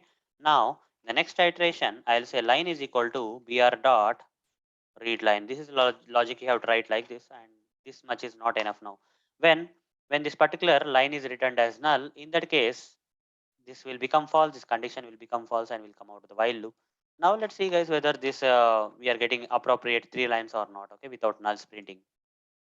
Run this code, and the output we should get the 3 lines of this particular to be printed. You see nulls are not printed. When null occurred, okay, we came out of the while loop. Simple. Okay, this is how we have to do guys. Okay, and one more thing just to remind you guys, okay, as a best practice, after using this buffer reader, buffer writer, or whatever it is, you just try to close the object references. Okay, so simply you see here fr is there, br is also there, so close this fr, first close the fr dot close, you say, and also br dot close, buffer reader also close. Okay, close the object references of this readers and writers. Okay, after you are done with.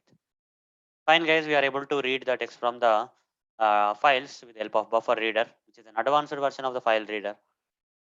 Now even more advanced version is there, that is PrintWriter. Okay, so PrintWriter is even more advanced than the buffer writer and file writer. How so? Let me explain. Okay, so more sophistication is there in this PrintWriter guys. Okay, PrintWriter has even more better sophistication. Okay, so here first I'll say PrintWriter.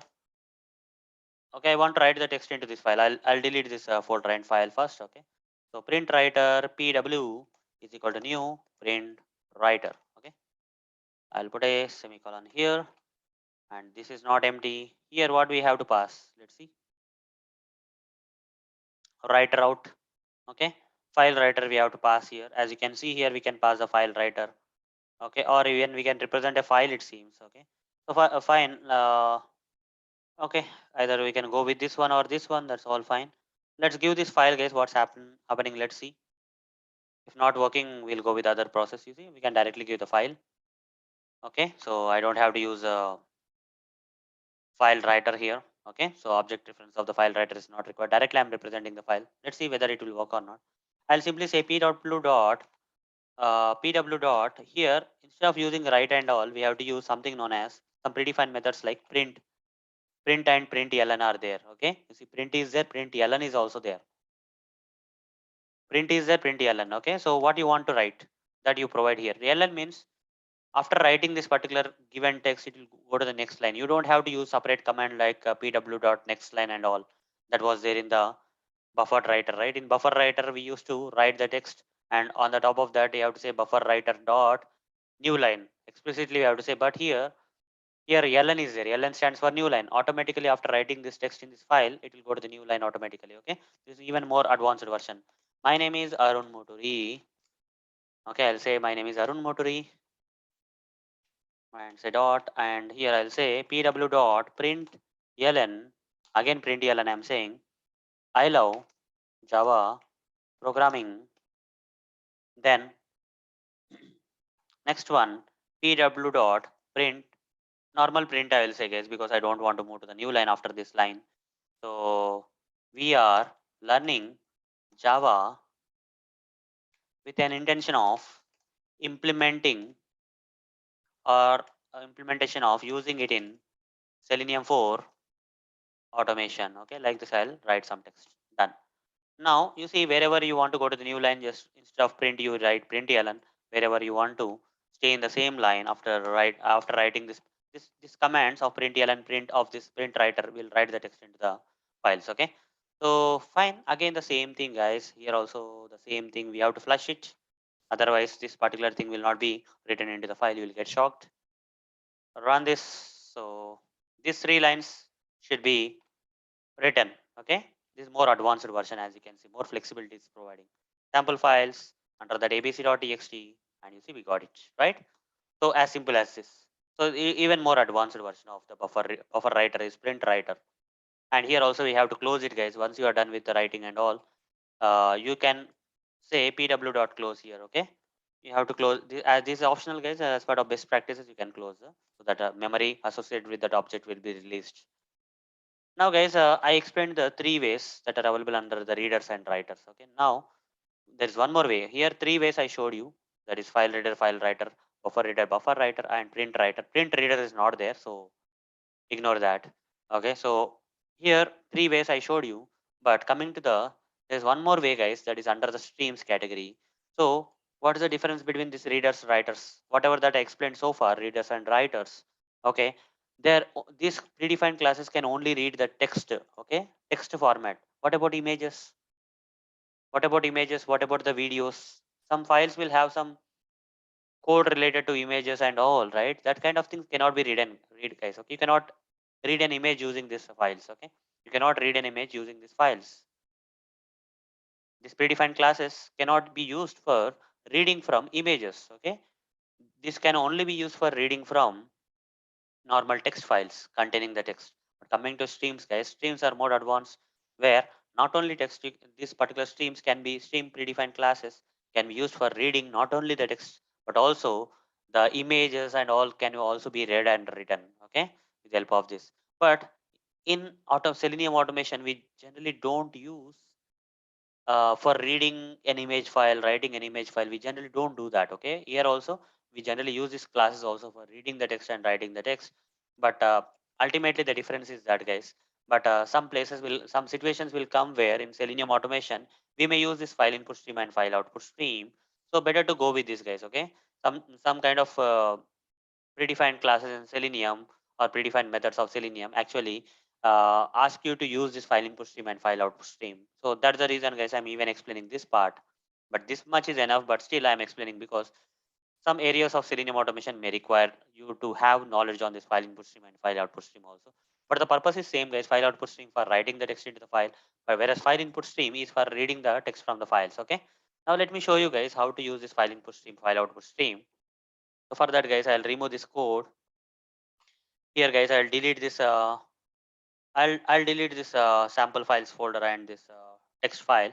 So freshly here again, this folder will be created here, and under that freshly a new blank abc.txt file will be created. Now at this location, guys, I'll write into the file and read from the file, guys. Okay, so I'll first use the file output stream, then I'll show you how to use the file input stream.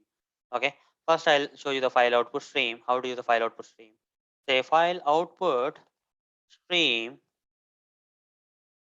for writing, guys. FIS is equal to new file output stream, I'll say. Okay, file output stream, FIS is equal to new file output stream. And here this is expecting what? So what it is expecting here, let's see, it is expecting the file, guys. Okay, let's copy this file and paste it here. That's it. Okay, done. The error is gone. Now let's write the text into this file, guys. So FIS dot, so how to do that, how to do the writing. So here, where is that file output stream, and this is a file output stream, right? So again the same write method is there. Okay, write method we have to use, but there is a way, guys, to write. I'll tell you what is the way. How to write that is FIS dot write, you have to say, but here we need to pass a string text. So I'll just create a string here. I'll say line one is equal to my name is Arun Motor is the line I want to write. Okay, so this particular line, if I want to write in the text into the this particular text file with the help of this write command of the file output stream, I have to provide this line one here, line one. But this is not enough. You see, the moment I provide the string text here inside this write command, I'm getting an error. So what you have to do is you have to convert that into bytes. Get bytes. Sorry. Yeah, get bytes. This one is not compulsory, guys. This is fine. Line1 dot get bytes. Okay, you have to convert that into this particular text. You have to convert into this particular string text. You have to convert into the bytes for writing into this particular file. Okay, done. Then FOS dot, again the second thing is FOS dot, again I'll say write, guys. Okay, here I want to write the next line. So I'll say string line2 is equal to I love Java programming I'll say, and put a dot here, put a semicolon here, and this line 2 I'll add it here and say dot get bytes I will say, and this time I'll take this normal get bytes. Okay, then third line I'll take string line 3 is equal to my, okay, we are learning Java as part of Selenium 4 automation, as part of using it in Selenium 4 automation. The third line, same way guys, again file output stream dot write off line 3 dot get bytes you have to use. Okay, normal get bytes. Okay, done. Again fis dot flush. Okay, we have to flush it. Same way we have to flush it. Okay, whenever you write you have to flush it. There is no other way. So after writing is done, you have to say fos dot close. So you have to close object reference. Okay.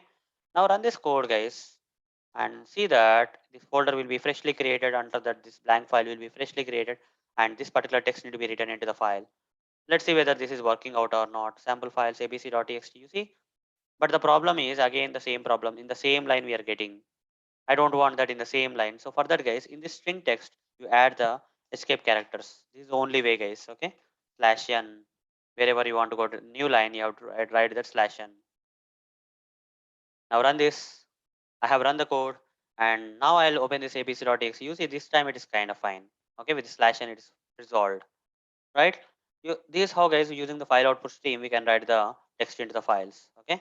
Now let's go with the next one, that is file input stream. Okay, file output stream is for writing, whereas file input stream is for reading. Okay, file input stream is for reading.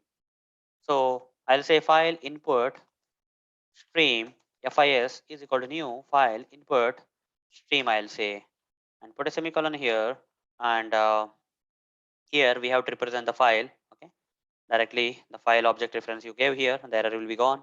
Now using this file input stream, we can read it from the file. FIS dot, again we have read. Okay, again we have read, guys. Okay, the same read is there, but the problem is it will read character by character, and that too in the ASCII values will be returned. You already know, right? This out. Sorry. Same way, guys. File reader also same way, right? The same process is there for file input stream also. Read, and here I have to put this inside the system.out.println and put it here. Okay. Now how many characters I want to read? That many characters I have to print like this. But still, all these characters will be printed in the form of ASCII numbers, not characters. You see, if I run this code, you'll get in ASCII numbers, not in characters format. See here, all numbers you are getting. For M, you got 77. For Y, you got 121, and so on. So what you are going to do here is you are going to put some typecasting here. You are going to convert this number into character by providing this typecasting statement. Wherever you put char, it will be converted. Now I'll copy this and paste it everywhere before this. So let me paste it here everywhere, and now run this code, guys. Now let me run this code. You see, we'll get something like my name or something will come, but all are coming in new line. So what I'll do is here I'll not be using println. Instead, I'll use a normal print statement. Okay, print. Simply use a print, guys. Nowhere use println. Now run this code. This time you'll get some kind of output, proper output. My name, up to my name it came. Okay, but this is not the correct way of writing, right? So what I will do here is I'll say int I is equal to FIS file input stream dot read. I will say this will get the ASCII number that I'm storing into the I of integer type, and here I'll say while I is not equal to -1, then repeat the loop. Okay, until the I is -1, the loop will be repeated. And here I'll say sys out. I'll do the typecasting for the I, guys. I'll type the I here and typecast that ASCII number into the character like this. And say again I is equal, for the next iteration I'll say I is equal to FIS dot read. Okay, FIS dot read. Like this I have to write. And once this reading is done, once complete reading is done, I will close this object reference. FIS dot close, I'll say done. Now you'll get the proper output, guys. Here we should not be using the ln, you have to use a print. Okay, as you already know. Now run this code. You see, my name is Arun Motori. I love Java programming. We are learning all these things came properly. Till the end of the text, it has read. Okay. When I became -1, it came out of the loop. So guys, with this, we are done with the file handling mechanism. Okay. This is how we have to handle the files in Java, guys. Okay.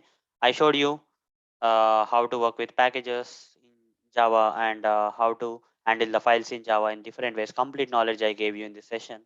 The next part is the collections framework.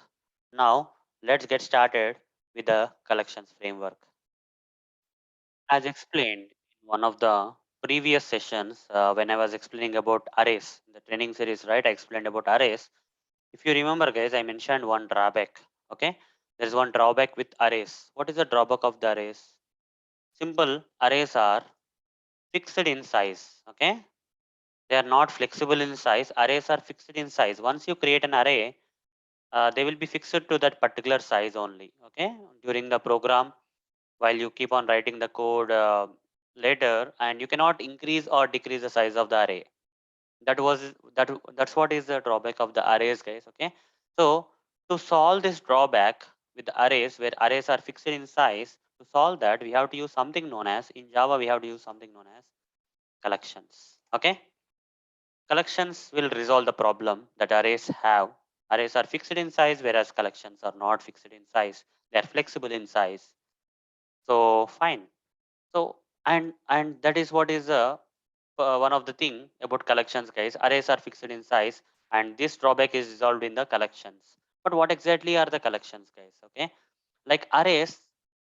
So if you can compare arrays and collections here, coming to arrays, guys, arrays are nothing but a group of values, right? If you want to store a group of values into a variable, then you have to create a variable at that particular variable as array, right? Group of values here, these are not objects. If I want to highlight here, arrays are a group of values, not objects. But coming to collections, guys, coming to collections, collections are not group of values. Instead, collections are group of objects. Understand the difference here? In arrays, we have the group of values, whereas in collections, we have group of objects. So, and arrays are fixed in size. This is a drawback of the arrays, where arrays are fixed in size, whereas collections are flexible. Flexible in size. They can either grow or shrink based on the needs. Okay, flexible in size. Fine. But collections framework. Okay, this topic about collections. That is collections framework is a very vast topic, guys. Okay, because a lot of things are there. So in collections, you have to learn a lot of stuff. Okay, if you are learning collections with respect to Java, guys, then lot of predefined classes, interfaces are there in collections framework. But guys, for Selenium, you don't have to learn that much. Okay, for Selenium, only important list of predefined classes and interfaces in collections framework are enough. So whatever I'm showing here in the diagram are enough, guys. But if I have to Google search here and show you the actual diagram, okay, collections framework diagram, by just Google search for collections framework, and here if you go to one images and see, so how the people are representing the collections and all, you see here, guys. Okay, so very big list is there. You see this, you see like this many are there. This is very huge, right? You see each and every item here is a either a predefined class or predefined interface in Java, guys. Okay, array list, vector, stack, linked list, hash set, linked hash set, set, collections, queue, dequeue, sorted set, tree set, priority queue, array dequeue. Many are there, guys. Okay, this pink color things are the classes, whereas this kind of yellow color or orange kind of things are nothing but the they are like interfaces, right? So like this, guys, very big list is there. Okay, this is how the things are. Okay, this is how the things are. If you can see it proper, it will be like this, guys. Okay, collections, and under collection we have the list queue set, and under map we have sorted map, navigable map, and this is kind of hierarchy. So this is the entire thing. But you see, coming to Selenium, guys, we don't have to learn all this stuff. Okay, coming to Selenium, this much big list is not required. Okay, so what we are going to learn is only the important things that are generally required for learning Selenium, or you can be used in Selenium, we are going to learn. Okay, so have kind of optimized or shrink that particular big list into whatever that is required for Selenium. That is nothing but this particular diagram, guys. Okay, so what we are going to do here is I'll be creating a mind map again so that you can understand easily. I'll say new and just go with this, or else we'll go with this one. This one is better. I'll apply this styling. Done. So I'll give here collections, the name as collections framework. Topic name is collections framework, guys. Topic name is collections framework. You see, it's a collection of lot of stuff, right? Collections framework. And under the collections framework, we have different things. Okay, in some interfaces we are writing here green color things are the interfaces, guys. So one of the interface we have under the collection frame is collection interface, the predefined interface in Java. Then we have map interface. Then we have map interface, map. I'm just saying I means interface, guys. Okay, collections interface, map interface, and there's one more thing that is iterator. Okay, iterator interface. Iterator interface. Okay, three interfaces we have for Selenium, guys. This three interface learning is fine, but under the collections interface we have other two interfaces, that is list and set interfaces. Okay, these are the child interfaces of the collection interface. As per the hierarchy, list interface is the child interface of the collection interface, is the parent of the list interface, like that. Okay, so apart from list we have the set interface. Okay, and under list, guys, under list we have array list. One of the predefined class is there known as array list, one of the predefined class. So there are other type of predefined classes under the list interface, but as part of our learning, we will be only learning one of the predefined class under the child class under the list interface, that is array list only we'll learn. Now coming to the set, guys, set also multiple predefined classes, child classes are there under set interface, but here as part of Selenium learning, we'll be learning only one of the interface of the set, one of the child class of the set interface, that is nothing but hash set we are going to learn. Okay, hash set, this is a class, guys, it's a predefined class. Okay, then coming to the map, guys. Okay, and in this interface also there are a lot of predefined classes in Java, guys, but as part of Selenium learning, we'll be only learning HashMap. Okay, this is a predefined class in Java, guys. Okay, HashMap is a predefined class in Java. Only this will learn. And under the iterator, so there is nothing, guys. Okay, iterator interface. For now, this much is enough. Okay, I'll tell you more about iterator later. But to get started, this much is enough, guys. Okay, so collection interface, map interface, iterator interface. Under collection, we have list and set. Under list, we have this class. Under set, we have this class. Under map, we have this hash map. Okay, so these are the three main things, guys. Array list, hash set, and hash map. We are going to learn clearly. Okay, this is a hierarchy of the collections framework, and we are going to learn one by one. Array list first, then hash set, followed by hash map. Okay, fine.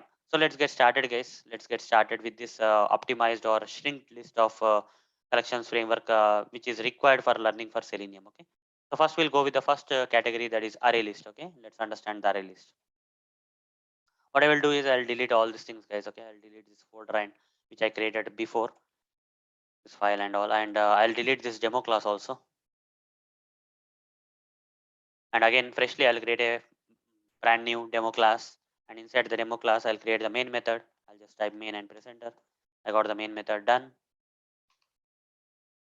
Now, guys, here I'll explain you this array list, guys. Okay, so now I can compare the arrays and array list here. Okay, so arrays are group of values, whereas array list is nothing but group of objects, guys. Okay, it's a group of objects. It's not values, it's objects, guys. Okay, arrays are fixed in size, whereas array list is not fixed in size, it's flexible in size. It can either grow or shrink.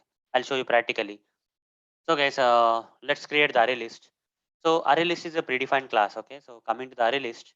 Okay, array list is one of the predefined classes in the collections framework. You can see in the hierarchy, right? It's a predefined class in Java. Okay, ArrayList is a predefined class in Java, which is a child class of the list interface, and list interface is a child class of the child interface of the collections interface. So let's create an object for the array list, guys. Okay, new array list, like this. I'll create an object for the array list. Put a semicolon here, and I need to import this array list class from Java, guys. Import this. You see, array list got imported from java.util package. Fine. And I will create an object reference for this array list. I'll say al is equal to array list, short form al. Now I need to define this with array list class. Okay, this is the way I have to create, guys. But you see some warning is coming here already with this array list, right? Some highlightation is happening because we have to provide the type of values, or that is here coming to the collections framework, guys, not about values, right? In collections framework, it's all about objects.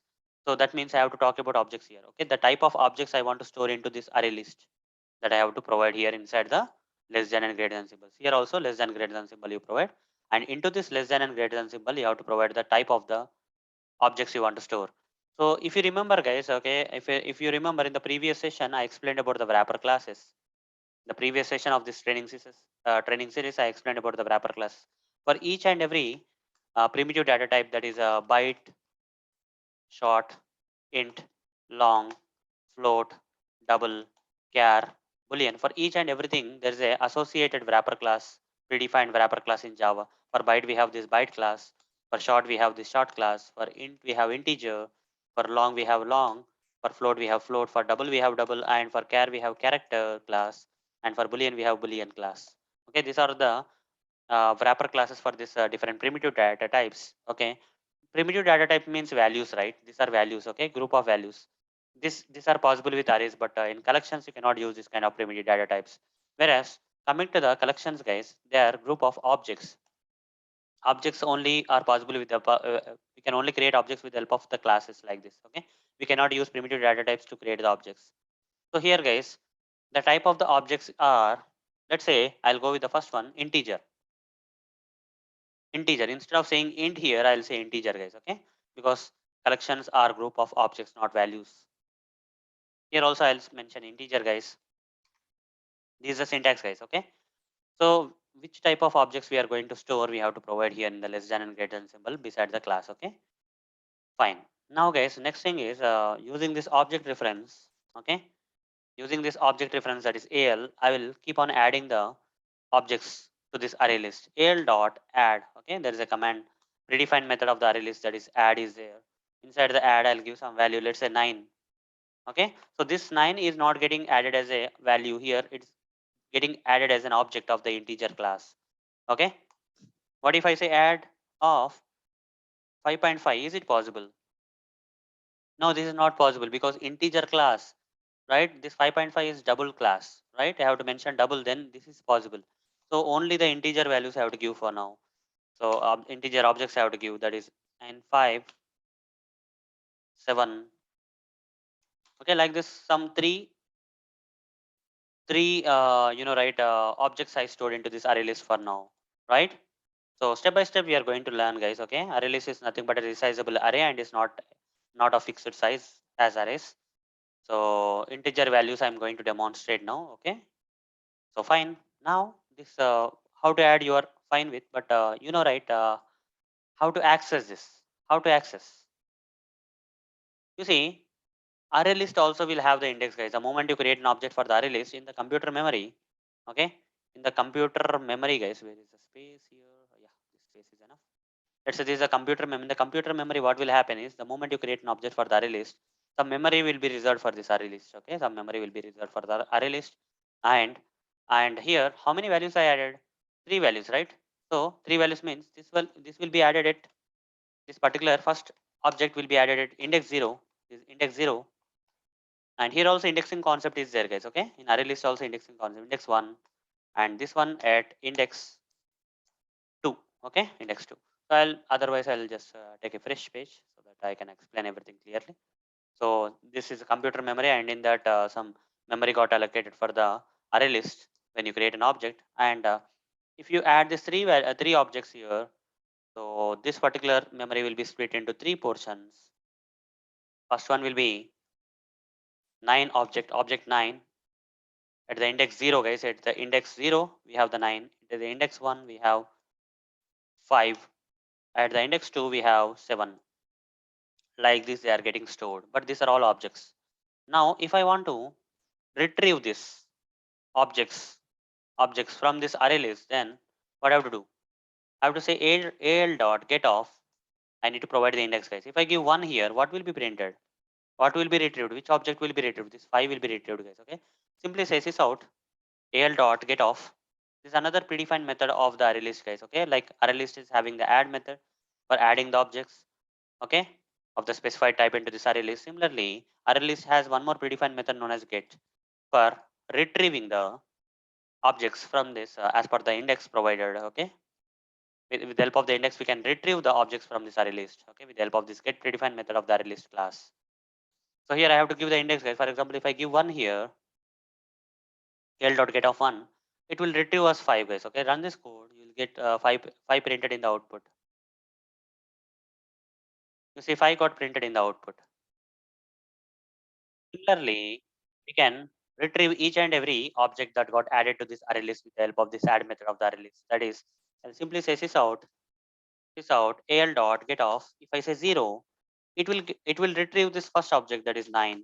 Sysout al dot get off 1 index 1. If I say, it will retrieve the second object, that is 5. Sysout if I say al dot get off 2, this will retrieve third object, that is 7, guys. Okay, these 3 objects will be retrieved. Run this code, you will get 957 printed in the output. You see 957, right?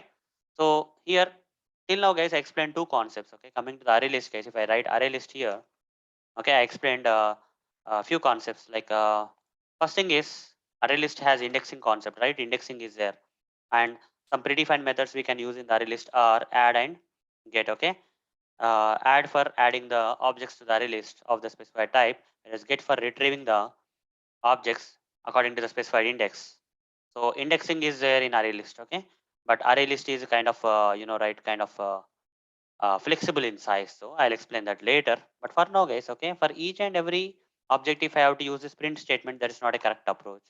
So guys, instead of that, we can use either traditional for loop we can use. Okay, for int I is equal to index I is equal to 0, I stands for index. Let's assume I less than what is the size of this array list at this moment? 3, right? I less than 3, I plus plus, like this. Now say sys out al, that is array list al dot get off this particular I, you just need to pass. Okay, I. Now run this code, you'll get the same output, guys. This 957 will be printed now again. Run this code, you see the program is running, and in the output you'll get the same. You see again 957 got printed in the output, right? So it works in the same fashion. But here instead of giving 3, guys, I am hard coding the things, right? Tomorrow, if I say al dot, okay, if I say tomorrow, if I say al dot add off, okay, some 6, if I say, so in this case, you see this 3 is not the correct answer. Here I have to update it with 4, right? So instead of doing that dynamically, guys, what we can do is no matter the size of the array list. So there is how to get the size of the array list here. Simple, guys. There's one more predefined method known as al dot size. Al dot size. With this context, guys, let me explain one more concept here, where I'll be comparing arrays with strings and with let's say collections. Okay, collections, array list, or whatever you take. In if you want to find the size of the arrays, guys, there is one predefined variable known as length predefined variable. But in strings, we have a predefined method to find the size of the string, that is length predefined method. Here variable, here method. But coming to the collections, guys, to find the size of the array list and all the stuff, we have to use length or size. We have to use size predefined method. Okay, this is what is the difference, guys. Okay, so this is very important, guys. Okay, this is a pointer, you can say. Length for arrays, length for strings, length predefined method for strings, for size for collections. So here, guys, this is array list, not it's not array or it's not string. So in this case, I have to use size command. Okay, size predefined method of the array list I have to use. Fine. Now run this code. This will work. No matter how many values or objects you add to this array list, all they will be retrieved dynamically, because here al dot size is kind of dynamic. So what if I say al dot add of 6, I say, and here this gets added at index 3 now. Now run this code. This time you'll get all the 4. Okay, all the 4, that is 9576 will be printed in the output, because here I made it al dot size. Okay, so dynamically it will take the size of the array list. Done. Great. So this is what we have to do for using the traditional for loop with the array list. We can use the traditional for loop, but as you already know, so as you already know, guys, okay, as you already know, with arrays we have used there's one special for loop for arrays. That is nothing but for each loop. Okay, for each loop was a special for loop. Okay, if you get a chance of using some loops with arrays, you generally have to give first priority to the for each, guys. So instead of for loop, you have to give for each loop. Similarly, guys, for collections also we have to use for each loop. Okay, we have to use for each loop only for collection. Okay, this is the first priority. If for each loop is not working, then go for traditional for loop or any other loops. Okay, so here I'll go with that for each loop. Now how to use for each loop? Create like the structure, And here each and every object is of which type? Each and every object here is of which type? Integer type. This integer type. This is an integer. This is an integer. This is an integer. This is an integer. So here I have to mention integer, guys. Integer followed by, I'll say O for object. Let's assume you can give any name here, but I'm just giving O, and followed by the array list AL, like this. This out. Just print that object. Okay, simply print that object, guys. Let's run this code, and each and every object should be printed in the output. The explanation is same as arrays, guys. Okay, in arrays we have values, whereas in array list we have objects. Each and every object it is iterating. The concept is still same. For each loop concept is still name for array. Concept is same for the array list also, as explained in the with arrays only. Okay, I'm not going to explain again. So this is how, guys, we can use for each loop with the array list. Fine. Then what else is left? Okay, the last part, guys. As you can see the hierarchy here. Okay, and also in Java, in the previous sessions where I explained about the interfaces, right? I told you, right? The object of the child classes can be assigned to the uh, object reference of the parent interfaces, right? The object of the child classes can be assigned to the variables of the interfaces. So some people create like this, guys. Okay, so some people may create the object for this and assign to the variable of the. Okay, so here they may mention list, guys. Okay, list interface. List is an interface, guys. Import this list interface from java.util package. In collections framework, list is the parent interface of the array list class. This is also fine, guys. This is also going to work in the same fashion. You'll not get any difference in this output, guys. You'll get the same output here. The program is running and you see the output is same. Similarly, guys, not only list, you can also provide collection also, because collection is a grandparent of the array list. So here you can even mention here, instead of list you can give collection interface. You can give, no problem. Import this collection interface from Java, and you see this program is going to work in the same fashion without any difference in the output. You see here, you'll get the same output, guys. Okay, you'll get the same output. 9576 is the output you got. Done. Yes, that's it, guys. Okay, so that's all about the array list, guys. Okay, with this we are done with the array list. Now let's move on to the next one, that is HashSet. Okay, let's move on to the next one, that is HashSet, guys. Okay, so what is this HashSet and how it is different from the array list? Okay, how the HashSet is different from the array list, I'm going to explain. This is very important, guys. You can only understand HashSet. Okay, you can only understand HashSet when you compare the HashSet with the array list, guys. Okay, so array list has indexing concept because uh, the first added object will be stored at the index 0, the second one at the index 1, and so on, right? And we have this add and get predefined methods of the array list for either adding the objects or retrieving the objects that are stored in the memory, right? So similarly we have this hash set, guys. Okay, hash set. But coming to hash set, guys, coming to hash set, there is no indexing concept. Okay, when you compare the hash set with array list in collections, HashSet has indexing concept, but array list has indexing concept, but HashSet has no indexing concept. Here there is no indexing concept. That means if there is no indexing here in array list, the objects are stored in given order. Given order. Okay, the way the first the if you try to add one object for the first time, that thing will be added in the first position.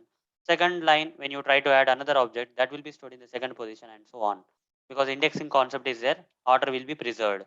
Given order will be preserved for storing the objects one by one. But coming to hash set, there is no indexing, guys. Here, the objects will be stored in random order. Okay, we cannot predict what is the order here. Okay, I'll show you one example. Guys. Okay, so don't worry about that. So here add get.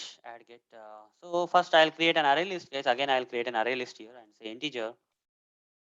integer al is equal to new array list of, again, integer object. You can if you want to store decimal values, you have to give double here, guys. Okay, if you want to store boolean values, you have to give boolean here, boolean wrapper class here. If you want to store some strings, you have to give, instead of integer you have to give string here, like that. Okay, so based on the type of the objects you want to store, that particular class you have to give here, integer or double or string or any class you can give here, which type of objects you want to store into array list, that particular class name you have to give here. Okay, type of class you have to give here. Fine, guys. Okay, here what I'm going to do is I'm going to add the objects once.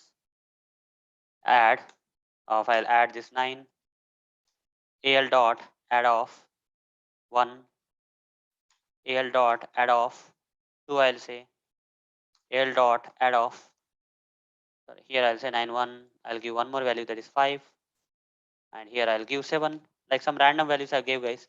Now if I print system.out.println, if I print this array list, what's happening? Let's see. I'm directly printing the array list, guys. Let's see what is the output.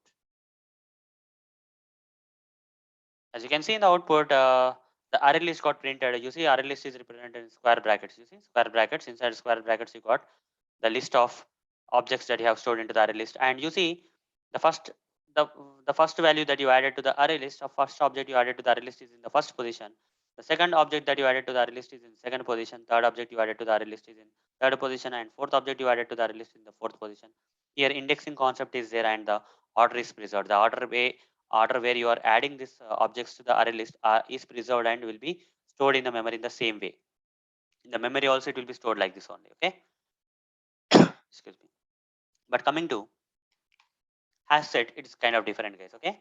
Here also we have to create an object for the HashSet, guys. HashSet set is equal to new HashSet. I will create HashSet, and here also you're getting some warning kind of thing. So just provide less than greater than symbols beside this HashSet class, and here you provide type of object that is integer. Here also I'm just storing integer, guys. Okay. So here there is no indexing concept, as I told you, right? There is no indexing concept, and the objects will be stored in random order in the memory. You will see that in action now. Set dot, again the same add. Okay, here also we have the add predefined method. In the asset also we have the add. Okay, but get is not there, guys. Okay, but there is no get here. Okay, add is there, but get is not there. Get is not there. So here asset dot add of, give some objects say 9 because integer is there, so I'll give integer objects. Asset dot add of 9 1, asset dot add of 5, asset dot add of 7, I will say. Now here if I say this out and say HSet, if I print this HashSet, you'll see that in action, guys. Okay, so these objects will not be stored in this given order, rather they will be stored in some random order. You see that in action. You see they got stored like this, guys. 1579 got stored. It's not even ascending order, guys. Okay, sometimes it will come looks like ascending, but in reality it is not ascending. So HashSet will store in its own way, guys. Okay, if you give a lot of values, you'll understand. Okay, 9 3, let's give some a lot of values. So here I'll say 11 as a dot. Here I'll say 2. Let's see what is that it's doing. Let's run from here. Okay, it's kind of taking an ascending, it looks like, but in reality that is not, guys. That is in random order, guys. Okay, this objects got stored in a random order. I'm not able to create a proper example here, but they are not in a ascending order. They are in a random order, guys. Okay, if you take more examples, right, you will get that clarity. Most of the cases it will show like a ascending order, but some cases, guys, it's not ascending order. Okay, so fine. Anyhow,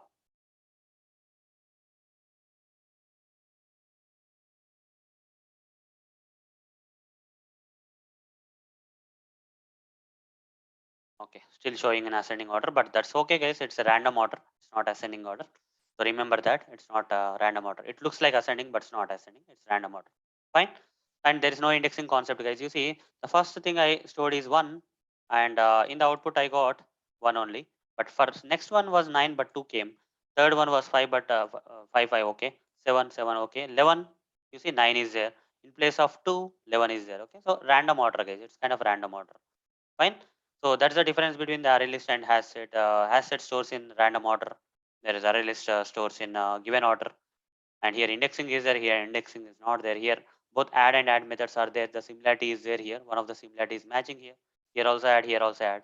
But here this similarity, this is not similar. Okay, get is there, but here get is not there. Okay, we don't have get, guys, in HashSet. Okay, and coming, guys, here also with HashSet we can use what we can use, guys. We cannot use traditional for loop. We cannot use, guys. Okay, we cannot use traditional for loop, but what is that we have to use? Since there is no indexing concept, we cannot use a traditional for loop. That is for int I is equal to 0, like that we cannot use, but we can use for each loop, guys. Okay, that's okay. We can use for each loop for each and every object of this particular hash set is of integer type.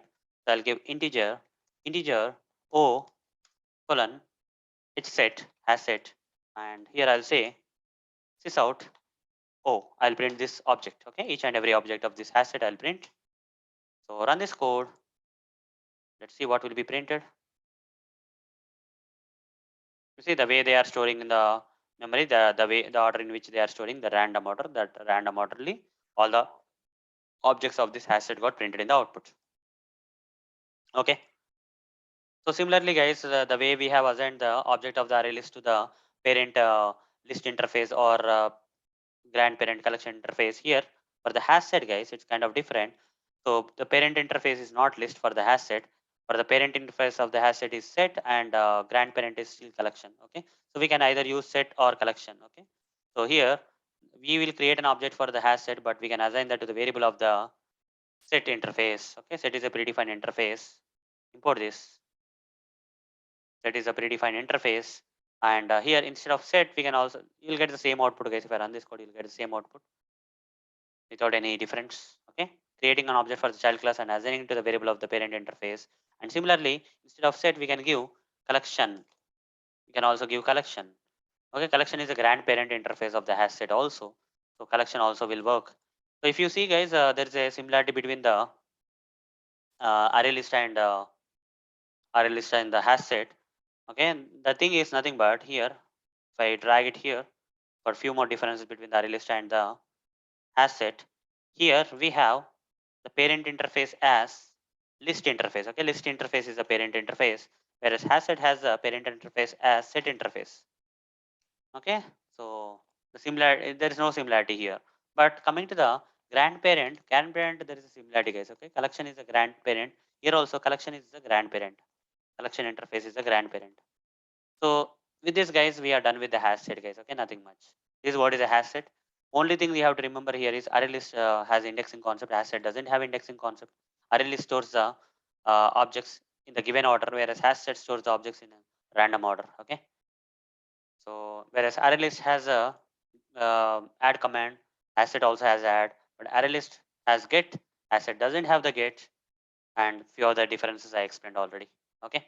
Now let's go with the, there's one more thing known as iterator, guys. Okay, let me explain about iterator. Okay, before I move to the hash map, let me explain about this iterator interface. So here, guys, we are using a kind of loop, right? What is this loop we have used for each loop, right? Along with this, guys, we can also use, okay, apart from this for each loop, we can use iterator also. Okay, we can use iterator interface also. I'll tell you. Remove this stuff, right? Array list al is equal to new array list. I'll show you how to use iterator. Instead of for loop or for each loop with array list, we can use iterator interface. Okay, how to do that I'll tell you. Here, provide the type of the object, that is integer. Otherwise, we'll give string, guys. This time, let's give a difference. Let's make a difference here. I'll give string here. String class. That means you are going to store some string literals into this array list as objects. So I'll say al dot add of. I have to give the string, guys. For example, I'll give my name Arun.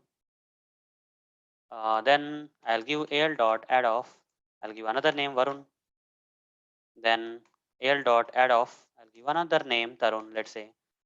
So guys, here to iterate, right? I can use for loop or for each loop with this array list. But instead of using for loop for each loop, we have one concept, one kind of interface is there known as iterator, guys. Okay, iterator. So I'm going to use this iterator for looping this particular array list instead of for loop, traditional for loop or for each loop. So what I'm going to do is I'll say al dot. Okay, in order to get that iterator interface, guys, first I have to take this object reference, that is array list object reference, and call a predefined method known as iterator. Okay, there is a predefined method for this array list known as iterator, guys. Okay, and the return type of this iterator is iterator interface. You see, when you say al dot iterator, this particular method will return you the iterator interface. So here itr is equal to, I'll say, and here I have to give iterator. Okay, iterator.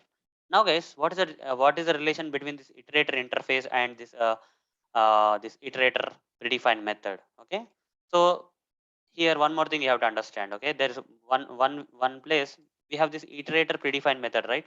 Who is the parent of this iterator? Who is the parent? Collection. Collection interface is a, so this iterator predefined method belongs to the collection interface. Okay. This iterator predefined method belongs to which interface? Collection interface. Okay. It's one of the predefined method of the collection interface. And since ArrayList and HashSet are child classes of this collection, grandchildren of this collection interface, they can use this iterator method. But originally, iterator is a predefined method of the collection interface. But what's happening is the return type of this iterator is, okay, when you use iterator, it will return you, it will return you, iterator will return you an object of the iterator interface. Return type is iterator interface, guys. Okay, so that's what is the thing. You have to understand. Here, a lot of people get confused because they think that this iterator predefined method belongs to the iterator interface. Okay, it's a predefined method of iterator, they will think, but it's not the case. So iterator belongs to the collection interface, but the return type of this iterator is the iterator interface. This is what is the relation between the iterator and iterator interface. Okay. So with this note, guys, you see when I can use the iterator, I can call this method with the object reference of the array list, and this iterator predefined method of the array list or collection interface will return you an object of the iterator interface. And you are getting some warning here because here which type of data you are storing into the array list, that you have to mention beside the iterator here. Say string here. Okay, then you see error is the warning is gone. Now guys, with the object reference that I got, this itr object reference I got, I'll say itr dot next. I will say, okay, I'll say itr dot next. So if I print this out, if I print this itr dot next, the first object will be printed, guys. Okay, so if I say this out, if I put this inside this println statement itr dot next, it will print the first one. Okay, run this code.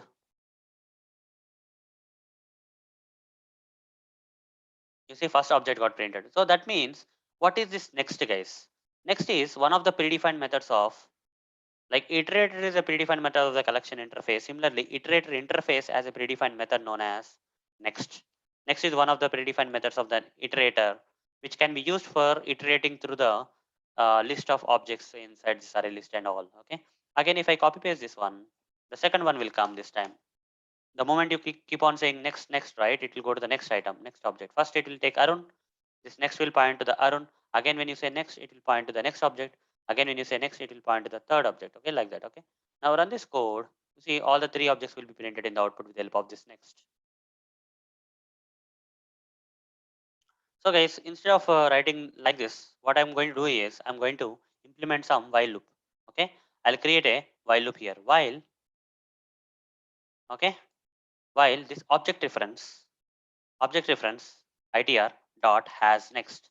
You see, this has next is one more predefined method of this iterator interface, guys. Okay, this has next is one more predefined interface of this iterator interface. Has next, another predefined method. Okay, this iterator interface has two predefined methods. One is next, and other one is has next. Okay, so iterator is a child class. It is a predefined method of the collection interface, whereas the return type of the iterator predefined method is the iterator interface, and that iterator interface has some predefined methods known as next and has next. Okay, that's why using the object reference of the iterator, we are calling this has next. So what the has next will do is, okay, in this particular array list, if there are objects available, then has next will return true. Okay, this has next will return true if there are objects in the array list.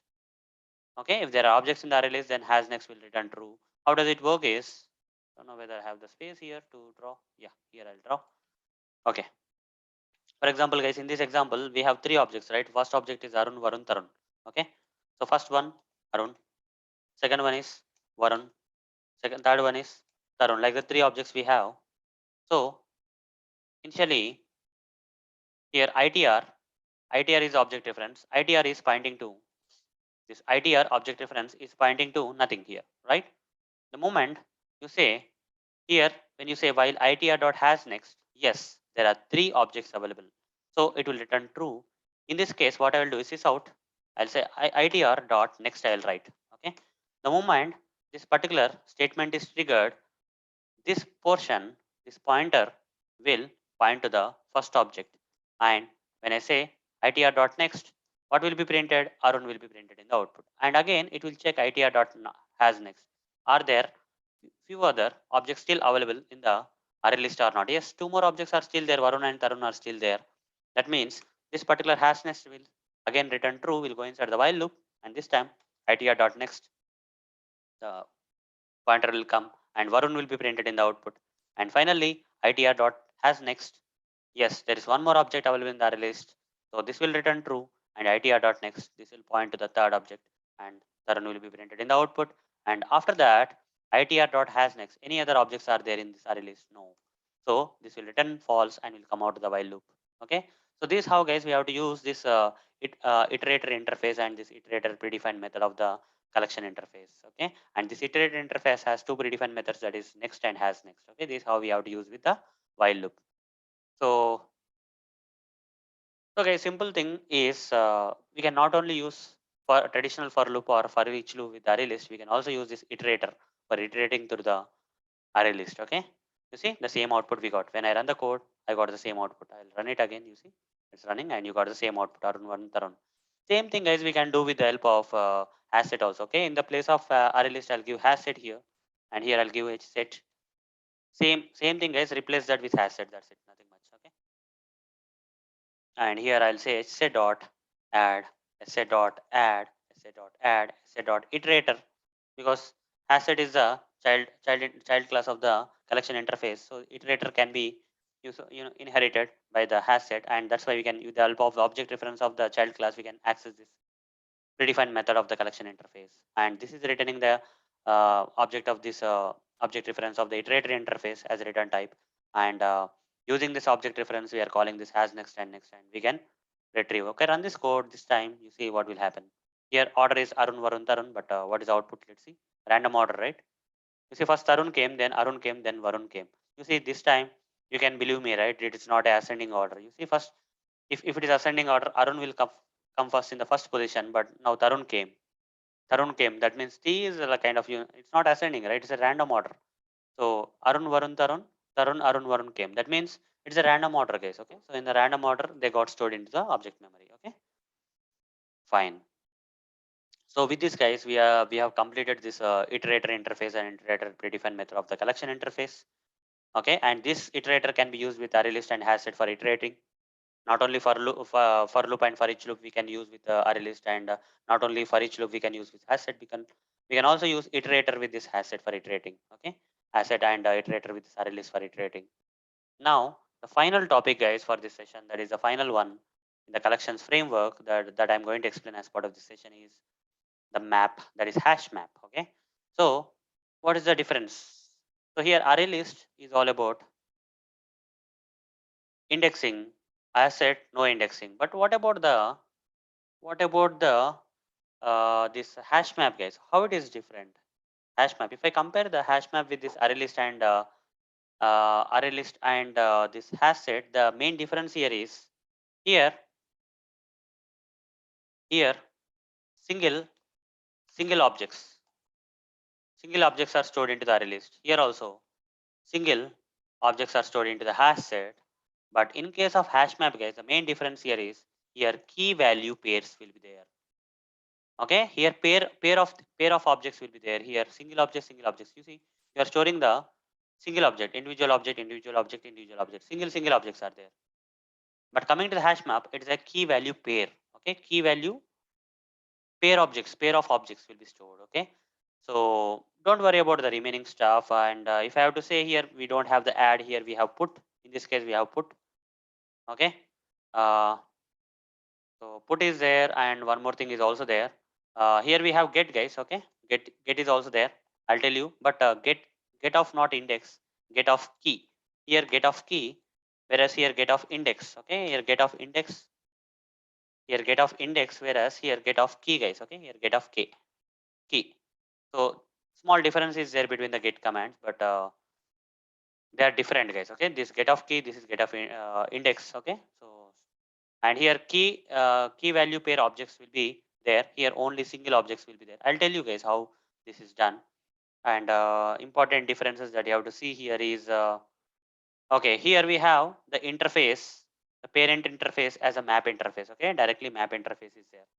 Map interface is the parent interface of this hash map. Okay, so these three things, guys. This four things, if you remember, then good. Okay, key value pair objects instead of individual objects, and here put, here get, instead of add we have put, and instead of get of index or nothing we have get of key, and here map interface is there. Okay, instead of collection interface we have the map interface. As you can see here, map interface is there. Now guys, let me explain about this hash map. So guys, let me create an example here. For example, guys, you want to store some data like this. For example, some employee details you want to store.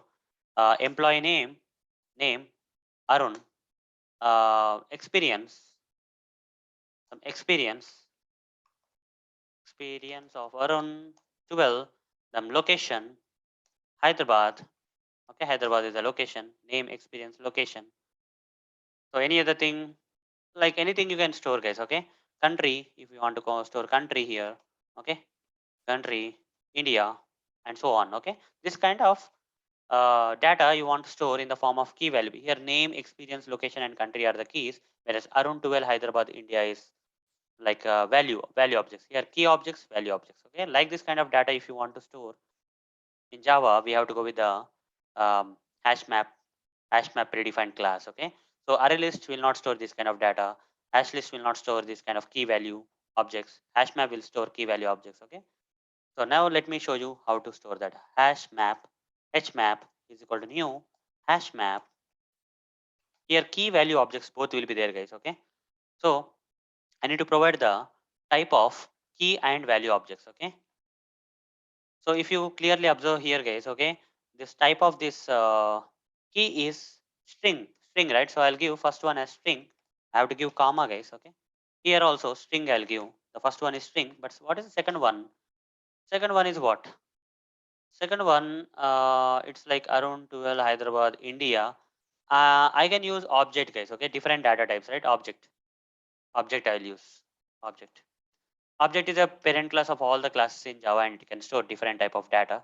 So here, some places we have string data, some places we have integer data, different type of data is there. So you can store different type of data with help of object. So string comma object I'll create, and here I'll say hmap dot, here add is not there, we have put. Okay, we have to use put. Inside the put, guys, we have to provide hmap dot put of key and value you have to provide. Say first type is string, right? So I have to provide in double quotes name, comma, what is the value? Value object. What is the value object? Arun. I'll give Arun here, my name. Now hmap dot put off here. I'll say experience. I'll say comma here. I'll give integer object here. Okay, integer object. Then again I'll say hmap dot put off. Third one location. I'll say location and say comma. I'll give in string for string object type. Okay, string Hyderabad. Then hmap dot put off country string type, comma, second one is object type where you can give any type, that is I'll say India. Okay, and so on. Like this, guys, key value objects if you want to store here, not only value object is there, but both key and value objects are there. For that we need hash map, guys. Okay, this is how we can store using the put predefined method. As I mentioned here, put predefined method is there in the hash map that we can use for adding the key value objects. Now to retrieve the objects we have to use like this. Okay, sys out hmap dot HMap, this object reference of the hash map dot get off, I have to provide the key. For example, if I want to get the experience of Arun, I have to give here get off. What is the name of the key? Experience is the key name. So what it will retrieve? To print, it will retrieve and print 12 here. Sys out. If I say hmap dot get off, if I want to say country, okay. So get off key name is country. In this case, India will be printed. Sys out. If I say hmap dot get off, if I say location, okay, Hyderabad will be printed. Okay, then sys out, if I say hmap dot get off, if I give the name of key as name, in that case my name will be printed in the output. So like this, we have to use get of key, guys. It's not get of index, it's get of key. In case of ArrayList, we have get of index, but in case of HashMap, we have get of key, guys. Okay, you see all the values got retrieved. So how to use the for loop here? Okay, so here we'll be using the for each loop again, guys. Okay, we'll be using for each loop. I'll explain each and everything for you. You see, we can use for each loop. Okay, we can use for each loop. I'll tell you how to use a for each loop. Stores different. Fine. Get one have shown you for each loop. Let me show you the for each loop. So here, how to use for each loop is, instead of writing like this, I'll say for. Okay, for each and every key here. Okay, so each and every key here is of which type? String type, right? For string, I'll simply say here for each and every key is of which object type? They are of string type. Okay, for string, str colon. Okay, otherwise I'll simply say for string k I'll say k colon hashmap hmap dot. Here there is something known as key set. There's something known as key set, guys. Okay, I'll say key set. When I say key set, it will retrieve from the hash map. It will retrieve all the set of keys. In which format it will retrieve? In the form of a set, guys. Okay, it will, this key set predefined method of the hash map will return all these keys in random order, because it is a set, guys. Set is a random order, right? Automatically. So and assign to k, and here I have to say sys out. I'll say k. If I say k, guys, all the keys will be printed. But what I will do different is I'll say plus. I'll give some space here, put a colon here, and say plus. For separation, I'm providing colon here and say plus hmap dot get of k. I will say, okay. Get of key means the value will be retrieved, right? So now if I run this code, name and that is key and object, key object and value object will be printed here. Here key object will be each and every key will be retrieved and printed here. And this is a using get command of this hash map, we are retrieving the objects. Okay, run this code. Run this code, guys. You will get both key and objects. Okay. So see here, experience 12, country India, name Aruna, and location Hyderabad got printed in random order, guys. Okay.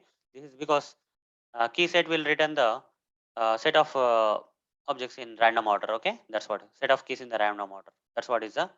That's how we have to use hash map, guys. Okay. That's how we have to use for each loop with the hash map. What else is there? HMap dot. Any other thing is there? That's it, I guess. Okay. That's it, guys. That's it. So only this way is possible. Get, I mean, key set. This key set is one of the, you remember this key set, guys. It's a predefined method of the hash map, which will return the list of keys, okay, set of keys in this hash map. And using that keys, we are retrieving the value objects, okay. And this is how we can use for each loop with the hash map, okay. So with this, guys, with this note, we are done with the, we are done with this session, guys, where I explained packages, how to handle the files, and also I explained how to work with collections framework in Java. Okay, how to use collections framework and different predefined interface and predefined uh, classes of collections framework in Java. And one more thing at the end, guys, here instead of hash map, you can give map interface. You can create an object for the hash map and assign it to the variable of the map interface. You'll get the same output here without any difference. You see the same output we got. So object of the child class can be assigned to the variable of the parent interface. Okay. So with this, guys, we are done with this session. So that's all, guys. See you in the next video session of this series. Thank you. Bye.